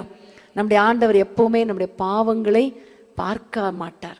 பாவங்களை பாராத சுத்த கண்ணர். அவர் நம்ம எப்பவுமே மறைத்து தன்னுடைய அருகில வைத்து கொள்ளணும் என்பதற்காக தான் அவர் இவ்வளவாய் சிலுவையில் தன்னுடைய ரத்தத்தை சிந்தினார். அந்த ஏதேன் தோட்டத்தில் அவர்களுடைய பாவங்களை மூடுவதற்காக ஏதோ ஒரு மிருகம் அங்கே அன்னைக்கு கொல்லப்பட்டது, ரத்தம் சிந்தப்பட்டது. தோல்வுடை எப்படி வந்திருக்கும்? ஒரு மிருகம் அங்கே அடிக்கப்பட்டது, ரத்தம் சிந்தப்பட்டது. ஆனால் இன்றைக்கு நம்முடைய பாவங்களை மூடுவதற்காக, கழுவுவதற்காக ஆண்டவர் 2000 வருஷத்துக்கு முன்பாக சிலுவையிலே தன்னுடைய ரத்தத்தை சிந்தினார். அப்போ இதுவரைக்கும் நம்ம பாவத்துல இப்படிப்பட்ட சூழ்நிலைகளை இருந்தாலும் இன்னைக்கு ஆண்டவரே உம்முடைய ரத்தத்தினால என்னை ஒரு விசை கழுவுங்கன்னு கேட்டா கர்த்தர் நம்மை கழுவுறவராய் இருக்கிறார். ஹல்லேலூயா, ஹல்லேலூயா. அடுத்தது பார்த்தீங்கன்னா, வெளியே அனுப்புனா கூட இந்த ஏவாள் தானே உனக்கு தப்பு பண்ணிட்டா, அதனால இந்த ஏவாளை தள்ளி விட்டுட்டு வேறு ஒரு நல்ல பெண்ணை உருவாக்கி உனக்கு மனைவியா தர்றேன்னு சொன்னாரா? இல்லை. அதே மனைவியோடு தான் குடும்பம் நடத்தும்படி கர்த்தர் கிருபை பாராட்டினார். ஏவாளை கர்த்தர் தள்ளி விடலை. இன்னைக்கும் நம்முடைய ஆண்டவர் நம்ம பாவம் செய்யும்போது கூட தள்ளி விடுகிற ஆண்டவர் அல்ல.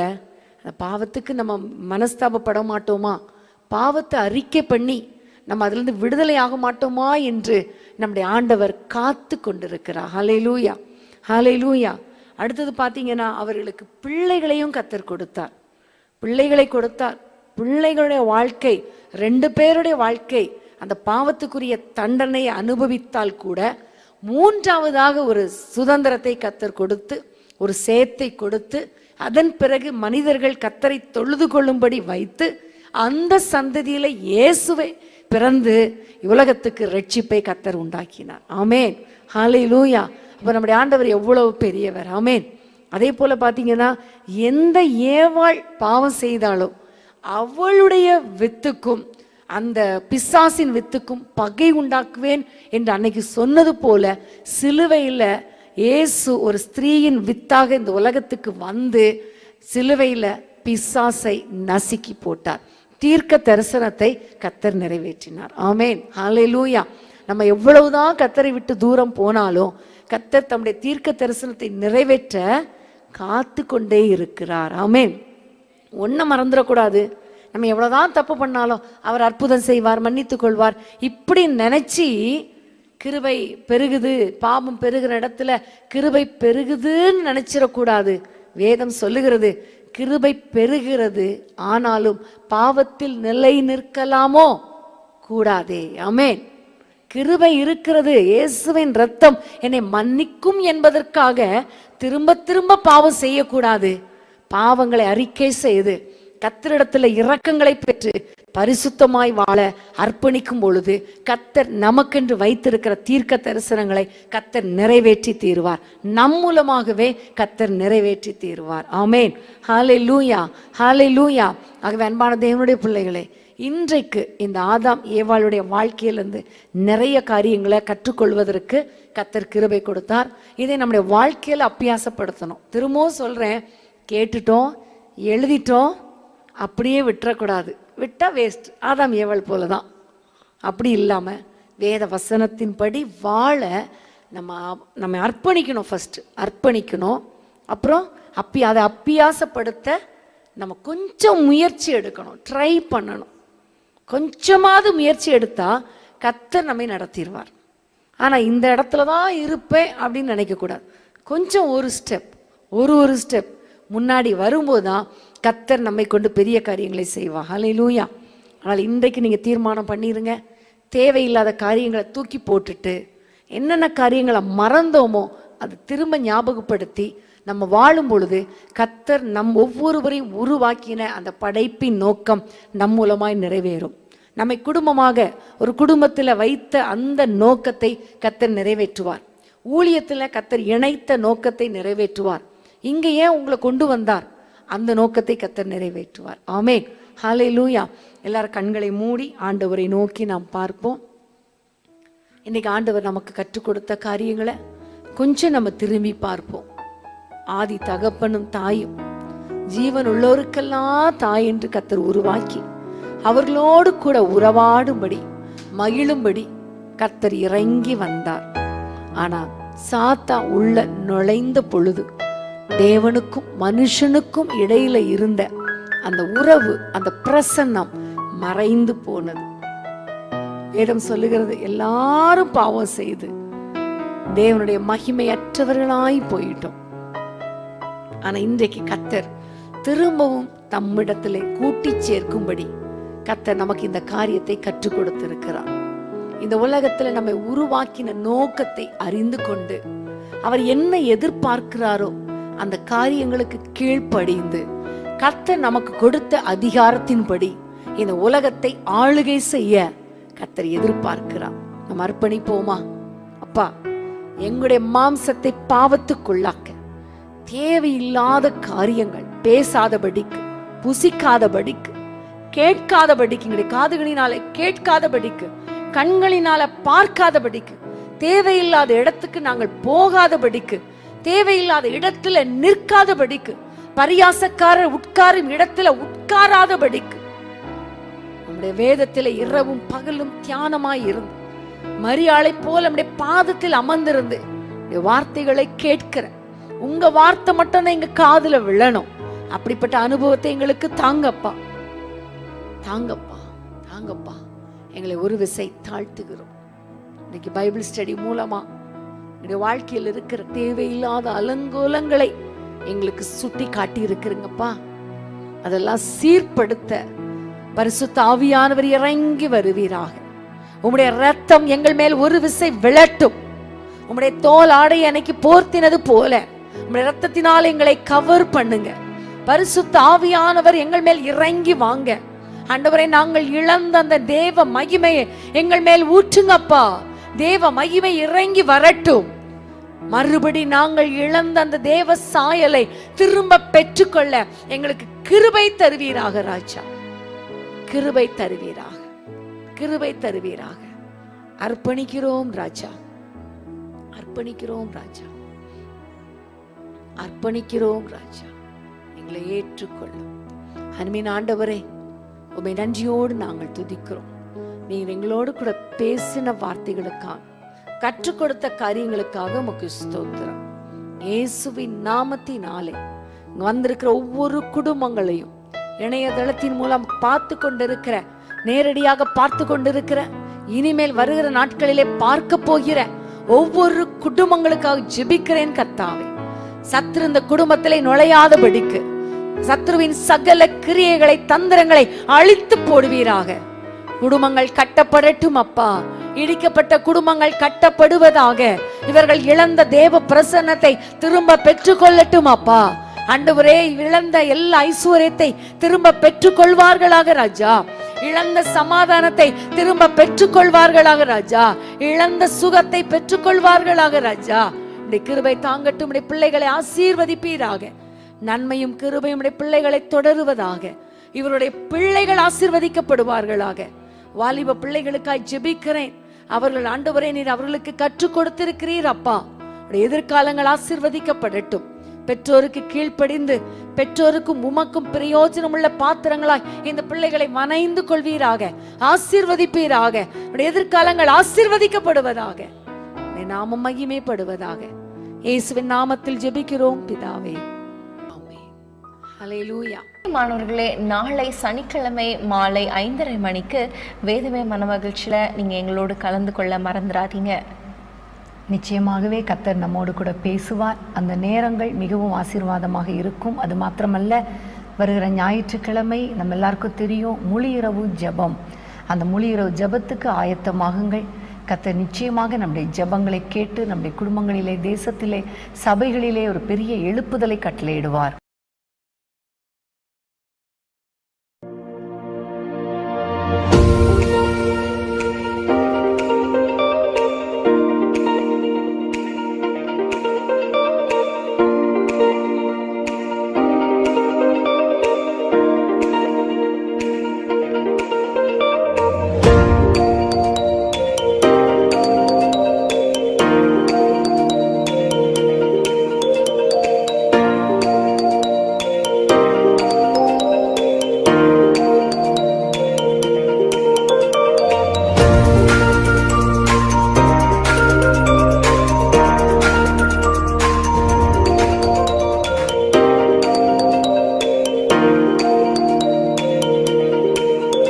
அன்பான தேவனுடைய பிள்ளைகளே, இச்செய்தி உங்களுக்கு மிகுந்த ஆசீர்வாதமாக இருந்ததென்று நாங்கள் நம்புகிறோம்.